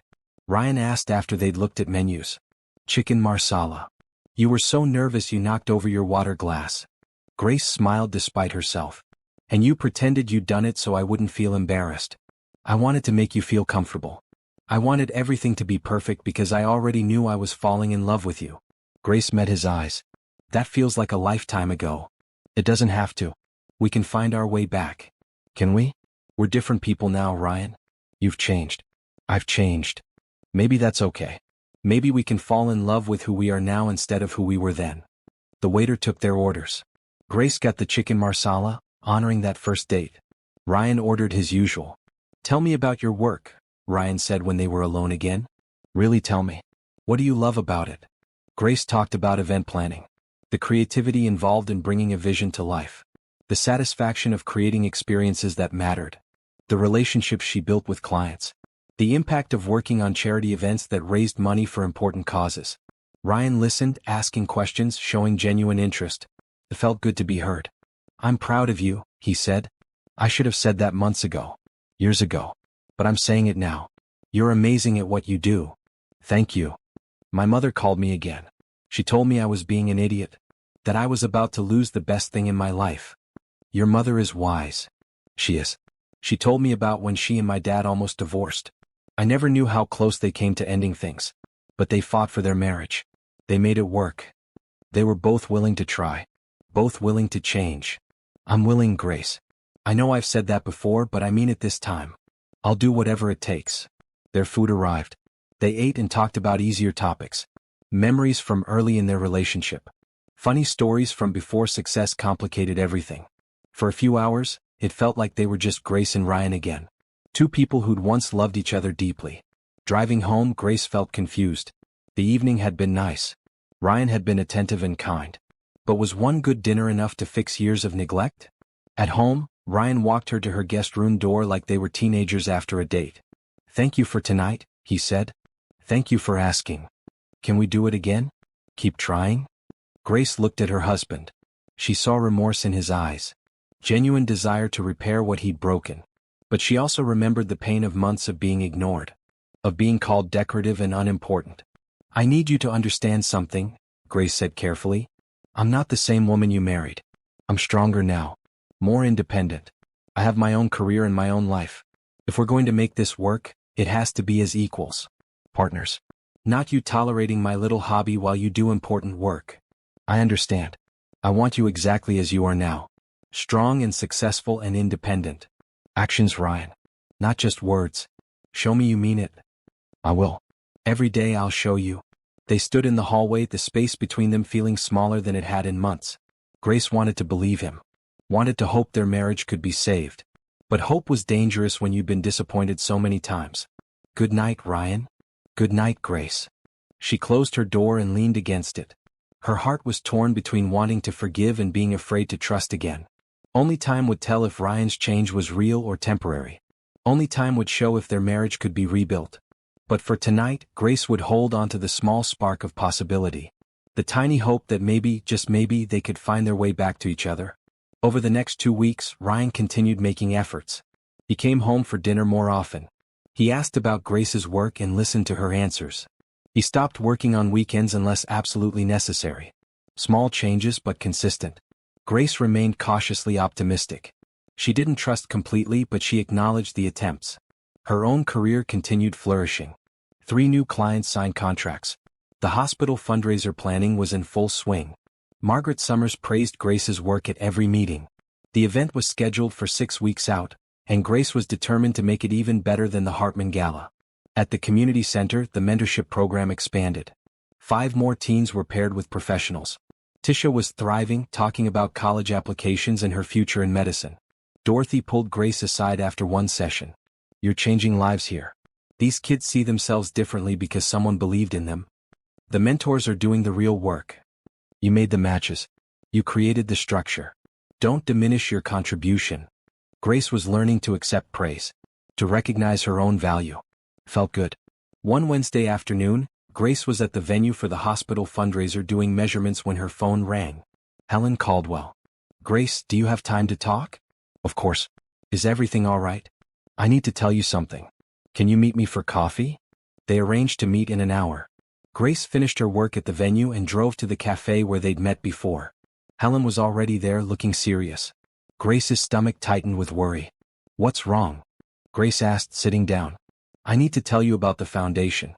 The Caldwell Foundation that supports local charities." "What about it?" Helen pulled out a folder.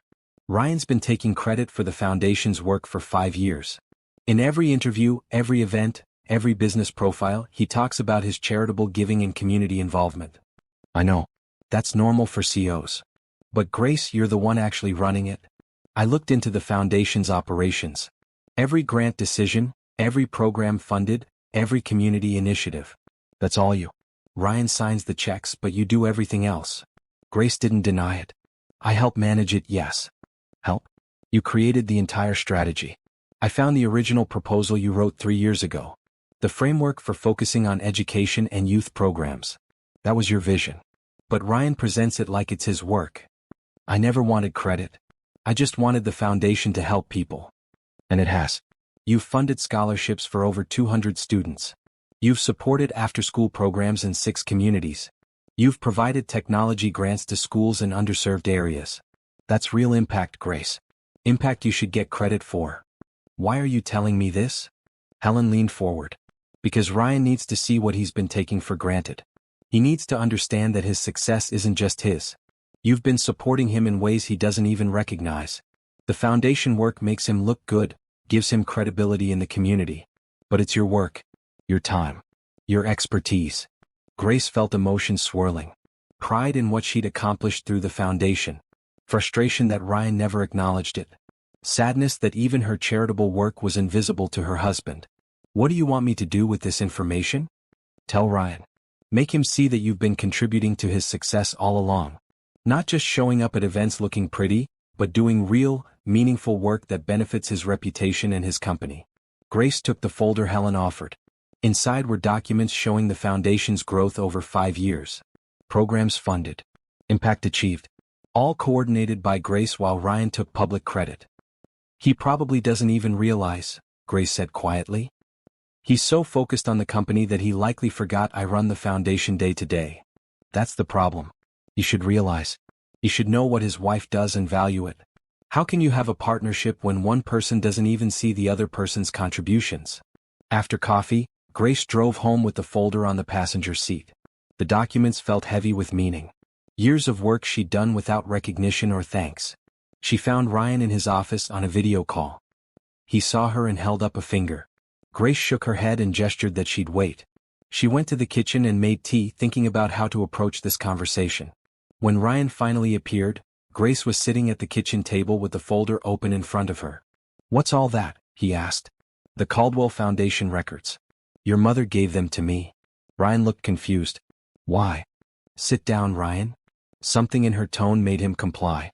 Grace pushed the documents across the table. "Do you know what these show? Foundation financials? Impact reports. Over 5 years of grants, programs, and community initiatives. All managed by me." Ryan picked up a few pages, scanning them. "You've been helping with the foundation." "I know that." "Helping?" "Ryan, I created the entire strategy. I evaluate every grant application. I visit programs to ensure money is being used effectively. I coordinate with schools and community centers. I prepare the annual reports. The foundation is my work. I didn't realize you did all that. You didn't realize because you never asked. But you've been taking credit for it publicly for years. Every time you do an interview or give a speech, you talk about your charitable work, your community involvement, your foundation. But it's not yours. It's mine. Ryan set down the papers, looking uncomfortable. I appreciate everything you've done with the foundation. Do you? Because you've never once thanked me for it. Never acknowledged my work. You just let people assume you're the one making it happen. The money comes from my company. The money, yes. But money alone doesn't create impact. Someone has to decide how to use it, who to support, what programs make sense. That's all me, Ryan. My time, my effort, my expertise. And you don't even see it. You're right. I should have recognized your work. You should have. But more than that, you should have been curious.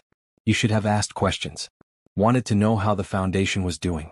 But you treated it like something that just happened automatically, like the landscaping service or house cleaning.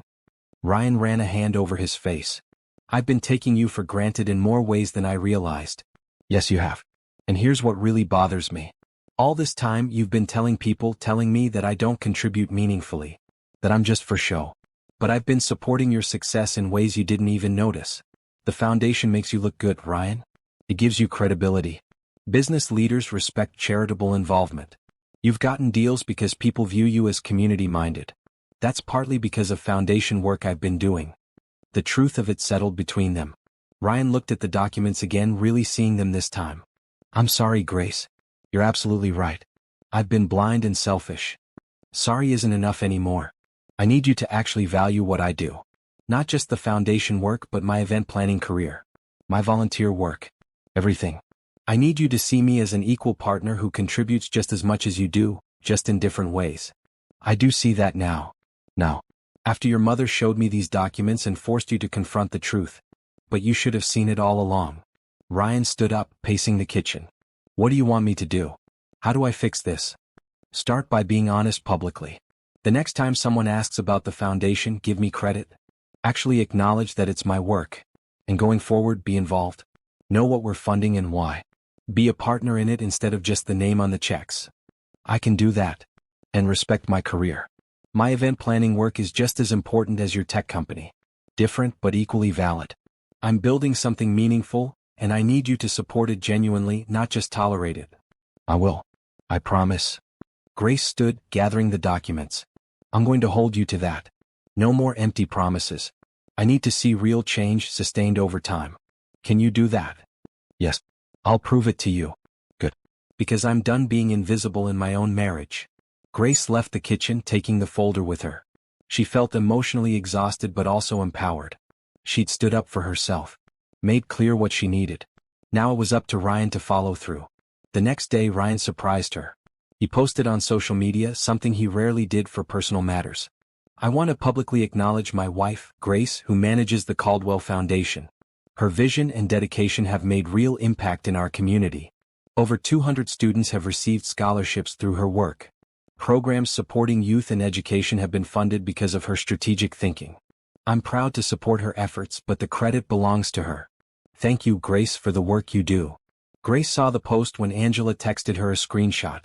Did you see this? She pulled up Ryan's profile. The post had dozens of comments already. People congratulating Ryan for being supportive. People praising Grace's work. People saying they didn't know she ran the foundation. It was a small thing, but it mattered. Public acknowledgement that she contributed meaningfully. Her phone rang. Ryan. Did you see the post? I did. Thank you. It's just a start. I want to do more. Can we have dinner tonight and talk about the foundation? I want to understand everything you've been doing. Okay. Dinner at home. I'll cook. That evening, Grace made pasta while Ryan asked questions about the foundation. Which programs they funded. How she evaluated applications. What impact they were seeing. He took notes, genuinely engaged. This is impressive work, Grace. Why didn't you ever tell me about all this? I tried early on. But you were always too busy to listen. Eventually, I stopped trying. That's on me. I should have made time. They ate dinner and continued talking. Ryan asked about her event planning work, the hospital fundraiser, her timeline and vision. He showed real interest, not just polite conversation. After dinner, they sat in the living room with coffee. The conversation felt natural in a way it hadn't in years. "My mother told me something else," Ryan said. "About how she and my dad almost divorced. She said the turning point was when my dad realized he'd built a successful business but lost his family in the process. He had to decide what actually mattered." "What did he choose?" "Family." He restructured his work schedule, delegated more, made time for what mattered. It wasn't easy and it didn't happen overnight. But he chose to prioritize their marriage. "And you?" Grace asked. "What are you choosing?" Ryan set down his coffee cup, looking directly at her. "You." "I'm choosing our marriage. I don't want to be like my dad was, realizing too late what I was losing." "That's good to hear. But Ryan, choosing our marriage means real changes. Not just being home for dinner a few times. I mean fundamental shifts in how you approach life and work." "I know. I'm willing to do that." "Are you? Because your company is your identity. Can you really step back from that?" "I have to. What's the point of building an empire if I lose everything that actually matters?" Grace wanted to believe him. But belief required seeing sustained change, not just good intentions. "Let's take this slow," she said. "Keep making efforts. Keep showing me you mean it. And maybe, over time, we can rebuild what we lost." "I'll take slow. As long as there's hope." "There's hope. Fragile but there." Ryan smiled, genuine and warm. Grace saw a glimpse of the man she'd married. The man who'd made her laugh and feel loved. Maybe that man wasn't completely gone. Maybe he could find his way back. Over the following weeks, Ryan continued making changes. He attended one of Grace's events, the launch party for a new nonprofit. He stayed the whole time, talking to guests, supporting Grace visibly. He started having lunch with Grace once a week, putting it on his calendar like any other important meeting. They talked about work, life, their relationship. Rebuilding communication. He met with Dorothy at the community center, learning about the mentorship program. He offered to sponsor 2 additional pairings, providing financial support for activities and resources.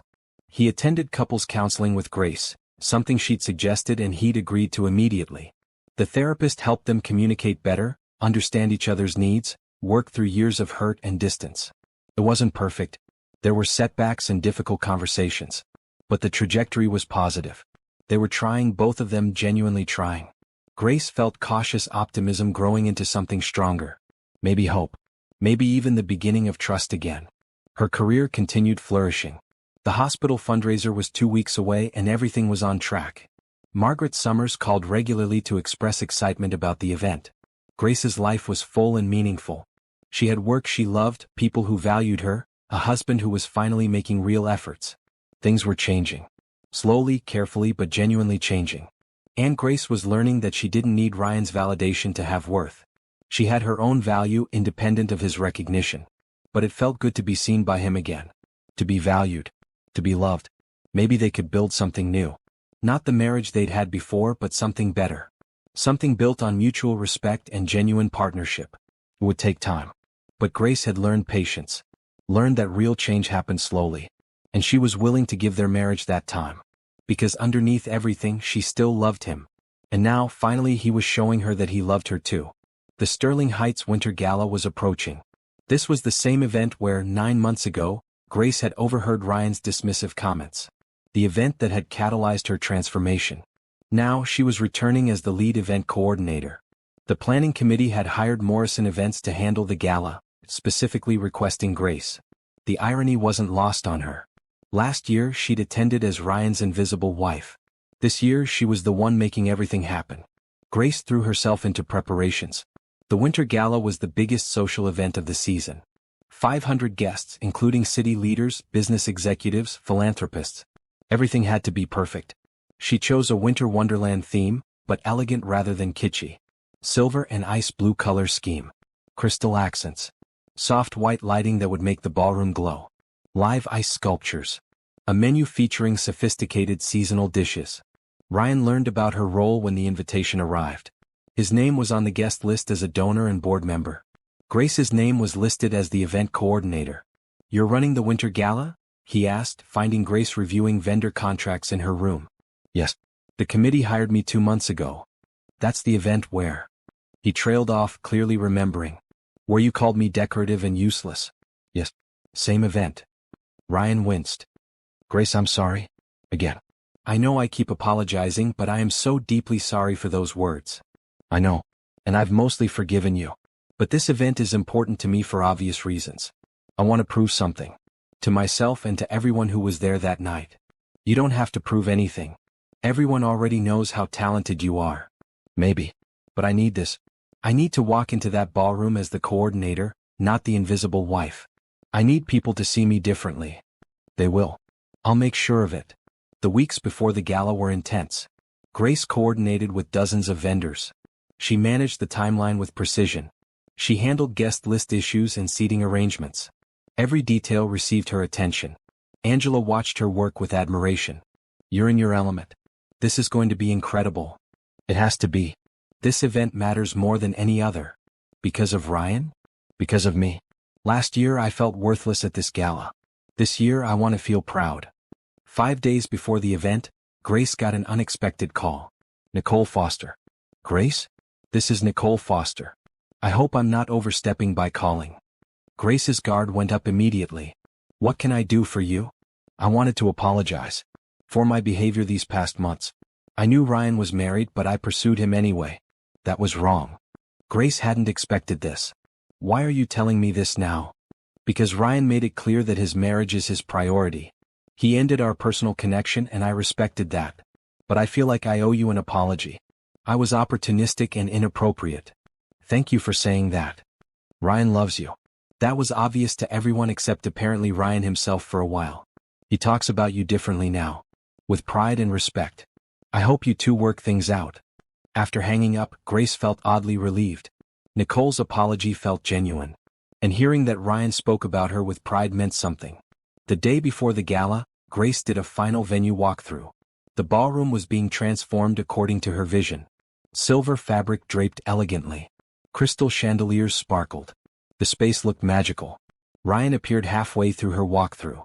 She was surprised to see him. What are you doing here? I wanted to see what you've created. Is that okay? Of course. He walked through the space slowly, taking in every detail. Grace watched his face, seeing genuine appreciation. This is beautiful, Grace. Stunning. You have such an incredible eye for this. Thank you. Tomorrow night, everyone's going to see what I should have seen years ago. That you're extraordinary. Grace felt emotion swell. I hope so. They will. I promise you they will. That evening, Grace prepared everything for the next day. Her dress was ready, a stunning emerald green gown that made her feel powerful. Her hair appointment was scheduled. Every detail of the event was confirmed and reconfirmed. She felt nervous but excited. Tomorrow was important. A full circle moment. A chance to rewrite the narrative. Ryan found her in her room as she was reviewing final checklists.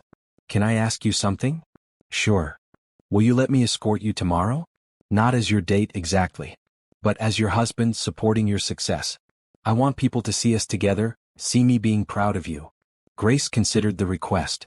Part of her wanted to walk in alone, completely independent. But another part wanted Ryan beside her, publicly supporting her. Okay. We can arrive together. Thank you. I know I haven't earned the right to stand beside you yet.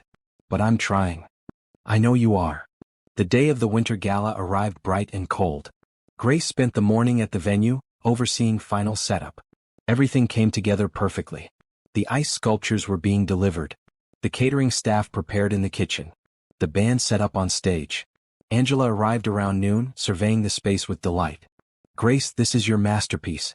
Better than Hartman. Better than anything we've done. I wanted it to be special. It's more than special. It's extraordinary. Grace went home mid-afternoon to get ready. She took a long bath, did her makeup carefully, styled her hair in elegant waves. The emerald gown fit perfectly, the color vibrant against her brown skin. When she came downstairs, Ryan was waiting in a sharp dark suit. His expression when he saw her was everything. You look absolutely stunning. Thank you. You look nice too. They drove to the venue together. Grace felt butterflies in her stomach. This was it. The moment she'd been working toward. They arrived an hour before guests. Grace did a final walkthrough, checking every detail. The ballroom looked like a winter dream. Perfect. You did this, Angela said, appearing beside her. All of this. You should be so proud. I am. For the first time in a long time, I'm really proud of myself. Guests began arriving at 7. Grace positioned herself near the entrance, greeting people with confidence. She wore her event coordinator badge proudly. People recognized her immediately. Grace Caldwell? You organized this event. I did. Welcome. Again and again the same reaction. Surprise, then admiration. Grace accepted compliments graciously, feeling her confidence grow with each interaction. Ryan stayed nearby but not hovering, supporting her presence without overshadowing. When people talked to him, he redirected praise to Grace. My wife coordinated everything. She's the talent behind this event. Patricia Hartman arrived with her husband. She hugged Grace warmly. I've been telling everyone about you. At least 5 people here tonight specifically asked if you were available for their events. That's wonderful. Thank you for the referrals. You earned them. Your work speaks for itself. As the ballroom filled, Grace felt a deep sense of accomplishment. Last year she'd been invisible here. This year she was the person everyone wanted to talk to. The event began officially at 8. Speeches were made, toasting the season and thanking donors. Then the planning committee chair took the microphone. I want to take a moment to recognize someone special. Grace Caldwell, our event coordinator, transformed our vision into this stunning reality. Grace, please come up here. Grace walked to the small stage, heart pounding. The applause was genuine and enthusiastic. Thank you all for being here tonight. It's been an honor to create this event for such an important cause. I hope you enjoy the evening. Short and simple, but the applause continued. Grace returned to where Ryan stood and he squeezed her hand. You did it. Everyone sees you now. They do. The evening continued beautifully. Dinner was served perfectly. Entertainment delighted guests. People danced and mingled and celebrated. Everything Grace had planned worked flawlessly. Around 10 o'clock, Grace took a moment to stand at the edge of the ballroom, just observing. The space she'd created. The event she'd coordinated. The success she'd earned. She thought about last year. Standing in almost the same spot, feeling worthless and invisible. How much had changed in 9 months? She'd found herself again. Built a career. Proven her worth, not to Ryan or anyone else but to herself. Ryan appeared beside her, 2 champagne glasses in hand. He offered her one. To you, he said softly. To your incredible talent and the amazing woman you've always been. Grace touched her glass to his. To second chances. They stood together, watching the party they'd both contributed to in their own ways. His financial support as a donor. Her creative vision as the coordinator. Maybe that was what partnership could look like. Both people bringing their strengths, supporting each other, building something together. Grace. Ryan said after a moment. Yes. I love you. I know I haven't shown it well. But I do. I love you. Grace looked at her husband. She saw genuine emotion in his eyes. Real love, not just words. I love you too, she said. I never stopped. But love isn't enough without respect and effort. I know. I'm giving you both now. And I'll keep giving them. Then maybe we have a real chance. I think we do. They stayed at the gala until midnight when the event officially ended. Grace supervised cleanup beginning, making sure everything was handled properly. Driving home, she felt exhausted but satisfied. The event had been a triumph. Every goal she'd set had been achieved. Are you happy? Ryan asked as they pulled into their driveway. Grace considered the question. Yes, I think I am. For the first time in years, I'm genuinely happy. Good. You deserve to be. They walked into their house together. Not to separate rooms anymore but to a shared space. Small steps toward rebuilding what they'd lost. Grace knew challenges remained. Trust would take time to rebuild completely. Patterns took effort to change. But they were trying, both of them genuinely trying. And that was enough for now. Enough to hope. Enough to believe they could make it. Enough to start again. 3 weeks after the Winter Gala, the Sterling Heights Spring Benefit was announced. This was an even larger event, celebrating the city's charitable contributions over the year. The planning committee specifically requested Grace as the coordinator. The offer came with a substantial budget and high expectations. This would be her biggest project yet. Grace accepted immediately. She had 6 weeks to plan and execute everything. It would be intense, but she thrived under that kind of pressure now. Ryan's reaction to her acceptance was supportive. That's incredible. When do you start planning? Immediately. This is a major opportunity. What can I do to help? Just keep being supportive. Keep showing up. That's what I need. Over the next weeks, Grace dove into preparations. The spring benefit theme was renewal and growth. She chose a garden-inspired design with fresh flowers, green accents and natural elements. The ballroom would feel like stepping into an elegant spring garden. Her relationship with Ryan continued improving. They had dinner together most evenings. They talked about their days, really talked. They attended counseling weekly, working through old hurts and building better communication patterns. Ryan made efforts that showed he understood what mattered. He attended Tish's science fair at the community center, seeing firsthand the impact of the mentorship program. He volunteered at a foundation event, actually participating instead of just writing checks. He asked questions about Grace's work and listened to the answers. Trust was slowly rebuilding. Grace still had moments of doubt, old wounds that ached. But Ryan was patient, consistent in his efforts. One evening, about 2 weeks before the spring benefit, they were having dinner when Ryan brought up a topic Grace hadn't expected. "I've been thinking about the company. About work-life balance." "What about it?" "I've been working with a business consultant. We're restructuring so I can delegate more. I want to step back from day-to-day operations and focus on strategic vision. It means I'll have more time for things that matter." Grace set down her fork. "Like what?" "Like you. Like us. Like being a real partner instead of just a husband in name. I've been so consumed with building the company that I forgot to build our life." "That's a big change." "It is. But it's necessary. What's the point of success if I'm alone at the top? I want to share my life with you, Grace. Really share it." Grace felt emotion swell. This was more than small efforts. This was fundamental change. "What brought this on?" "The gala. Watching you coordinate that event, seeing how people responded to you, it made me realize something. You've been building your own success while I was obsessed with mine. And you're happier now than you were when you were just supporting me. I want to support you the way you supported me. But more than that, I want to find balance. I want a life, not just a career." "Are you sure? Your company is your identity." "No. My company is what I do. You're who I am. Or who I want to be. Your husband. Your partner. That's the identity that matters." Grace reached across the table, taking his hand. "I want that too. I've wanted it for so long." "Then let's build it. Together. Really together this time." They talked late into the night about what partnership would look like. Ryan's restructuring timeline. Grace's career growth. How they'd support each other's goals while maintaining their relationship. Felt like a new beginning. Not going back to who they were before, but creating something better. The days before the spring benefit flew by. Grace coordinated every detail with her usual precision. The event would be stunning, she was confident of that. The day before the event, Margaret Summers called with exciting news. "Grace, the hospital fundraiser you coordinated raised over $800,000. That's double what we projected. Your work made that possible." "That's wonderful. Those funds will make such a difference." "They will. And I want you to know that I've recommended you to the Children's Health Foundation. They're planning a gala in the fall and specifically asked for you."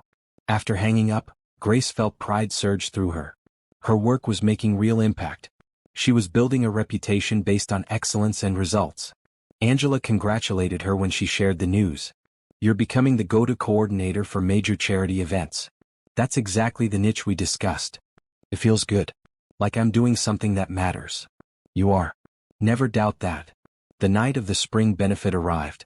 Grace wore an emerald gown, the same one from the winter gala. It felt like her power dress now, her symbol of success. Ryan arrived at the venue with her. They'd been working together more seamlessly lately. He understood her career demands and supported them actively. The ballroom transformation was complete. The garden theme was stunning, fresh and elegant. White flowers everywhere. Green vines wrapped around columns.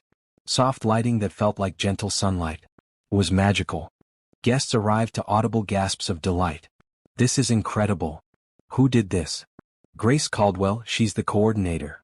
Grace's name circulated through the crowd, always with admiration and respect.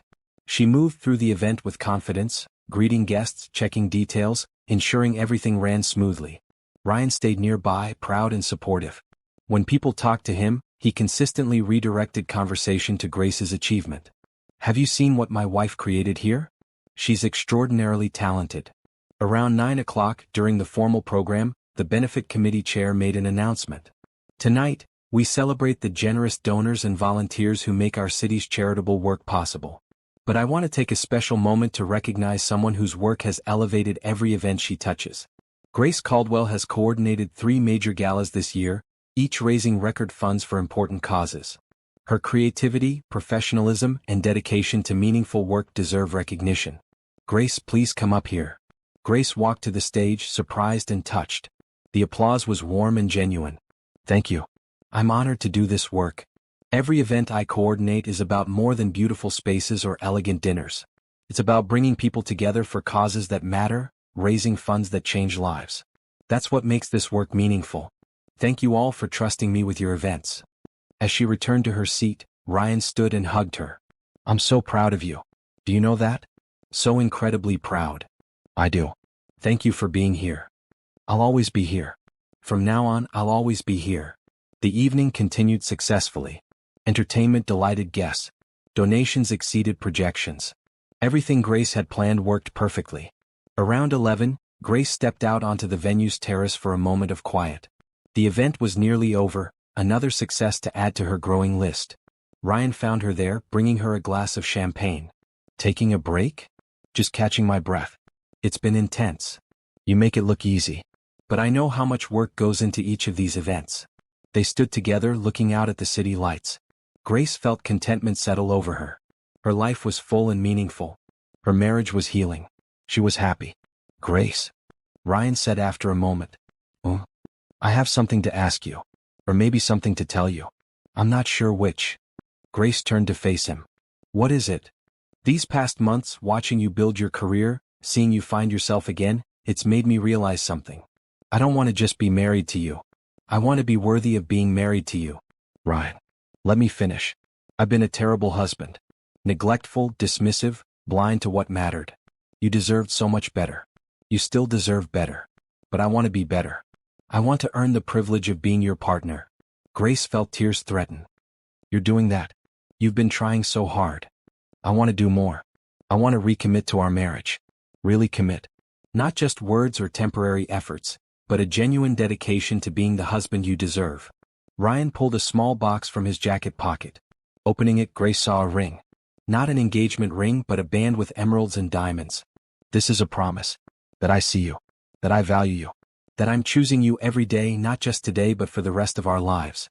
Grace, will you give me another chance? Will you let me prove that I can be the partner you need? Grace looked at the ring, then at Ryan's face. She saw love there. Real, genuine love. And more importantly, she saw commitment and understanding. Yes, she said softly. Yes, I'll give you another chance.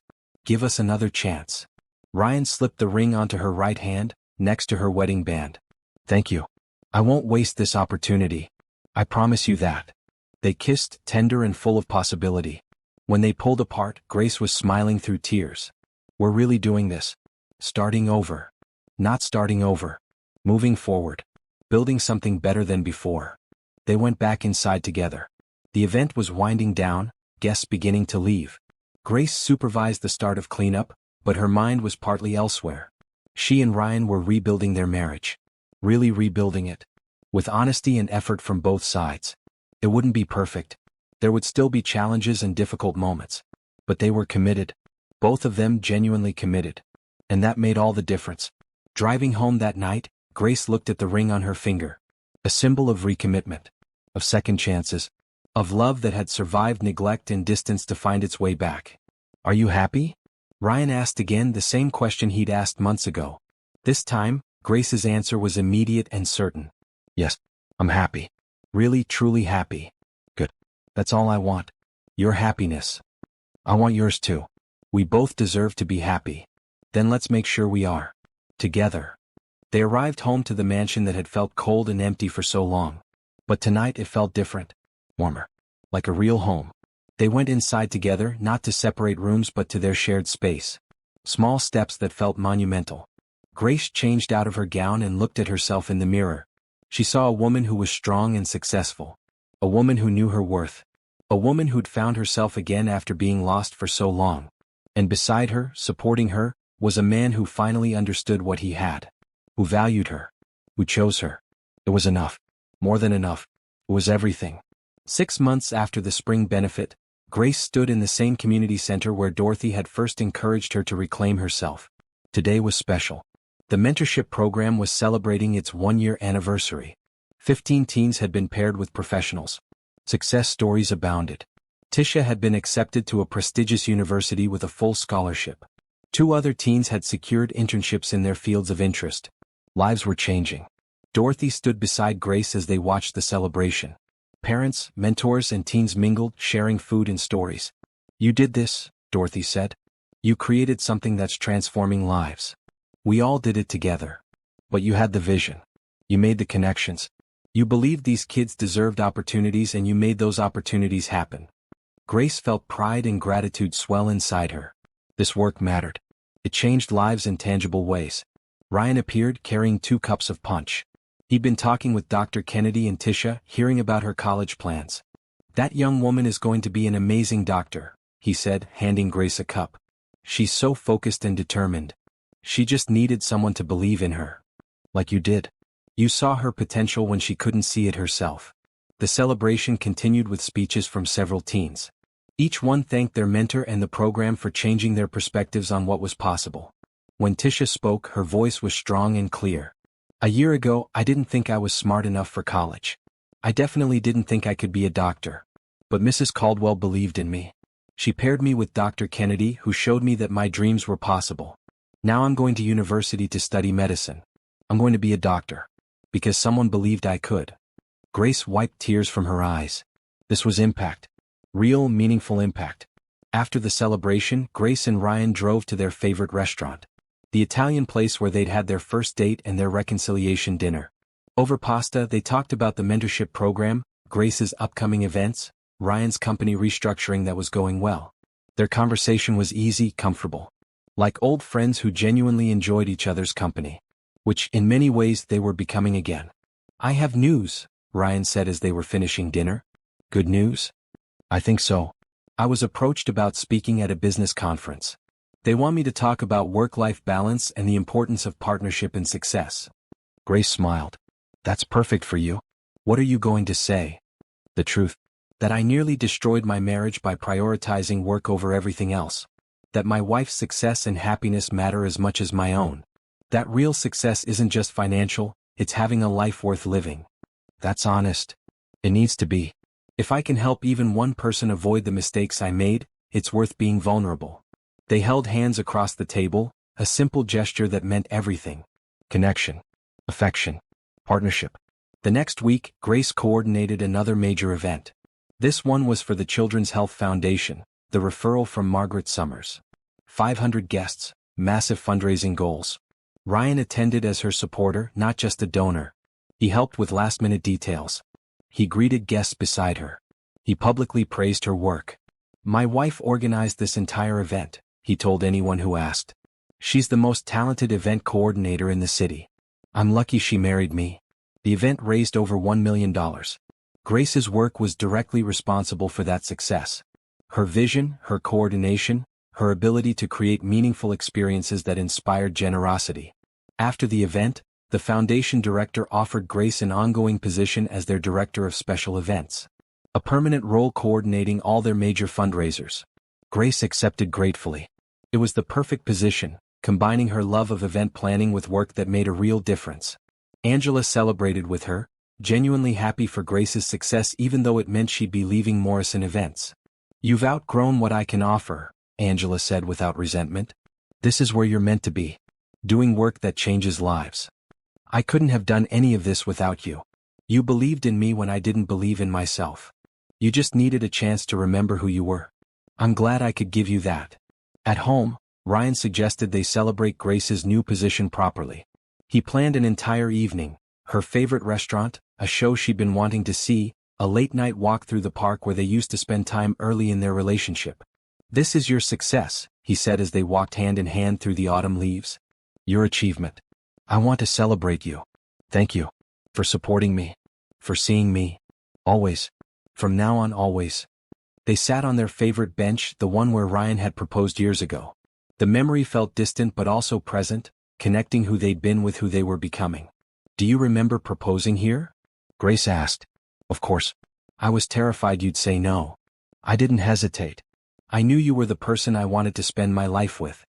Do you still feel that way? After everything?" Grace considered the question honestly. "Yes, but differently now. Back then I loved who you were. Now I love who we're becoming. We're building something stronger because we've worked for it. I agree. Our marriage is better now than it ever was before. More honest. More equal. More real. They stayed in the park until late, talking about everything and nothing. Making plans for the future. Discussing dreams and goals. Being together without pressure or pretense. Driving home, Grace felt deep contentment. Her life was full of meaning. Work she loved. Marriage that fulfilled her. Purpose that drove her. She'd found herself again. Not by leaving Ryan or giving up on their marriage, but by refusing to remain invisible. By building her own identity and demanding respect. And Ryan had risen to meet her. Not perfectly, not without effort, but genuinely. He'd changed because he chose to, because he recognized what mattered. 3 months later, Grace and Ryan attended the Sterling Heights Winter Gala again. This time, Grace wasn't coordinating. She was simply attending with her husband. But everything was different from that night almost 2 years ago when their marriage had been crumbling. They arrived together, Ryan's hand on her back as they entered. People greeted them warmly, congratulating Grace on her new position and Ryan on his company's success. Grace wore the same emerald gown that had become her signature. Ryan wore a dark suit and looked at his wife with visible pride and affection. They danced together during the evening, holding each other close. Grace rested her head on Ryan's shoulder, feeling safe and loved. "Are you happy?" Ryan whispered, the question that had become their touchstone. "Yes. Completely happy. Me too. Because of you. Because of us. We both did this." The gala continued around them, but in that moment, Grace was focused only on her husband. The man who'd forgotten her and then fought to remember. The man who'd taken her for granted and then learned to value her. The man who'd nearly lost everything and then chose to change. They weren't perfect. No marriage was. But they were committed. They were partners. They were building a life together based on mutual respect and genuine love. Later that evening, back home, Grace and Ryan sat in their living room with tea. They'd started a new tradition of ending each day together, talking about what happened, sharing their thoughts. "I was thinking about something," Ryan said. "About that night 2 years ago. When you overheard me at the gala. What about it? I'm grateful for it now. Not that I said those terrible things, but that you heard them. Because it was the catalyst for change. If you'd never known, you might have stayed invisible forever. We might have drifted until there was nothing left. I'm grateful too. Not for the hurt, but for what came after. I found myself again. We found each other again. Do you think we would have made it if you hadn't started working? If you'd stayed the way things were?" Grace considered honestly. "No. I don't think so. I was disappearing. Eventually, I would have completely lost myself. The marriage would have been a shell. So your career saved our marriage. My identity saved our marriage. The career was just part of that. I needed to be someone again, not just your wife. You were always someone. I just couldn't see it. But I'd forgotten too. I'd made myself so small trying to fit into your life that I lost track of who I was. The career reminded me. Gave me back my sense of self." Ryan took her hand. "I'm sorry I made you feel you had to be small. That was never what I wanted. I know. You got lost in success. I got lost in supporting you. We both forgot what mattered. We won't forget again. No. We won't." They sat together in comfortable silence, sipping tea and simply being present with each other. This was what marriage should be. Partnership. Comfort. Mutual support. Grace thought about the journey she'd taken. From invisible wife to successful career woman. From broken marriage to healing partnership. It hadn't been easy. There had been pain and doubt and hard conversations. But she'd never given up. On herself or on the possibility of love. And Ryan had met her effort with his own. He changed, genuinely changed. Not because she demanded it, but because he recognized what he was losing and chose to fight for it. Now they had something better than before. A marriage built on truth and respect. A partnership that valued both people equally. Grace's phone buzzed with a text from Angela. "Dinner this weekend? I want to hear about everything." Grace smiled, typing back a quick yes. She had so much to be grateful for. Friends who supported her. Work that fulfilled her. A husband who finally saw her. "What are you smiling about?" Ryan asked. "Everything. Just everything. I'm happy, Ryan. Really, truly happy." "Good. That's all I ever want. Your happiness. I want yours too. We both deserve it. We do. And we have it. Together." They finished their tea and went upstairs to their shared bedroom. Not separate rooms anymore. Not distance and coldness. Just two people who loved each other, rebuilding their life one day at a time. Grace got ready for bed, looking at herself in the mirror. She saw a woman who was strong and confident. A woman who knew her worth. A woman who'd fought for herself and won. And beside her, reflected in the mirror, was Ryan, supporting her, loving her, being the partner she deserved. It was enough. More than enough. It was everything she'd ever wanted. As Grace climbed into bed beside her husband, she felt profound gratitude. For second chances. For growth. For love that survived being tested. Their marriage wasn't perfect. It would never be perfect. But it was real and honest and built on mutual respect.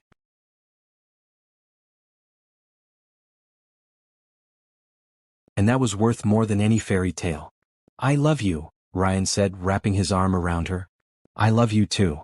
They fell asleep together, two people who'd lost their way and found it again. Two people who'd chosen each other, not once but over and over again. The future stretched ahead, full of possibility and promise. Grace's career would continue growing. Ryan's company would keep evolving. Their marriage would face new challenges and celebrations. But they would face it all together. As partners. As equals. As two people who'd learned the hard way that love requires more than words. It requires action. Effort. Choice. And they were choosing each other. Every single day. That was the real happy ending. Not a perfect marriage but a real one. Not a life without problems but a life lived together, supporting each other through whatever came. Grace closed her eyes, feeling peaceful and content. She'd reclaimed herself. Rebuilt her marriage. Created a life full of meaning and purpose. She was no longer the invisible wife, overlooked and undervalued. She was Grace Caldwell. Event coordinator. Foundation director. Mentor. Friend. Wife. She was exactly who she was meant to be. And she was finally, completely happy.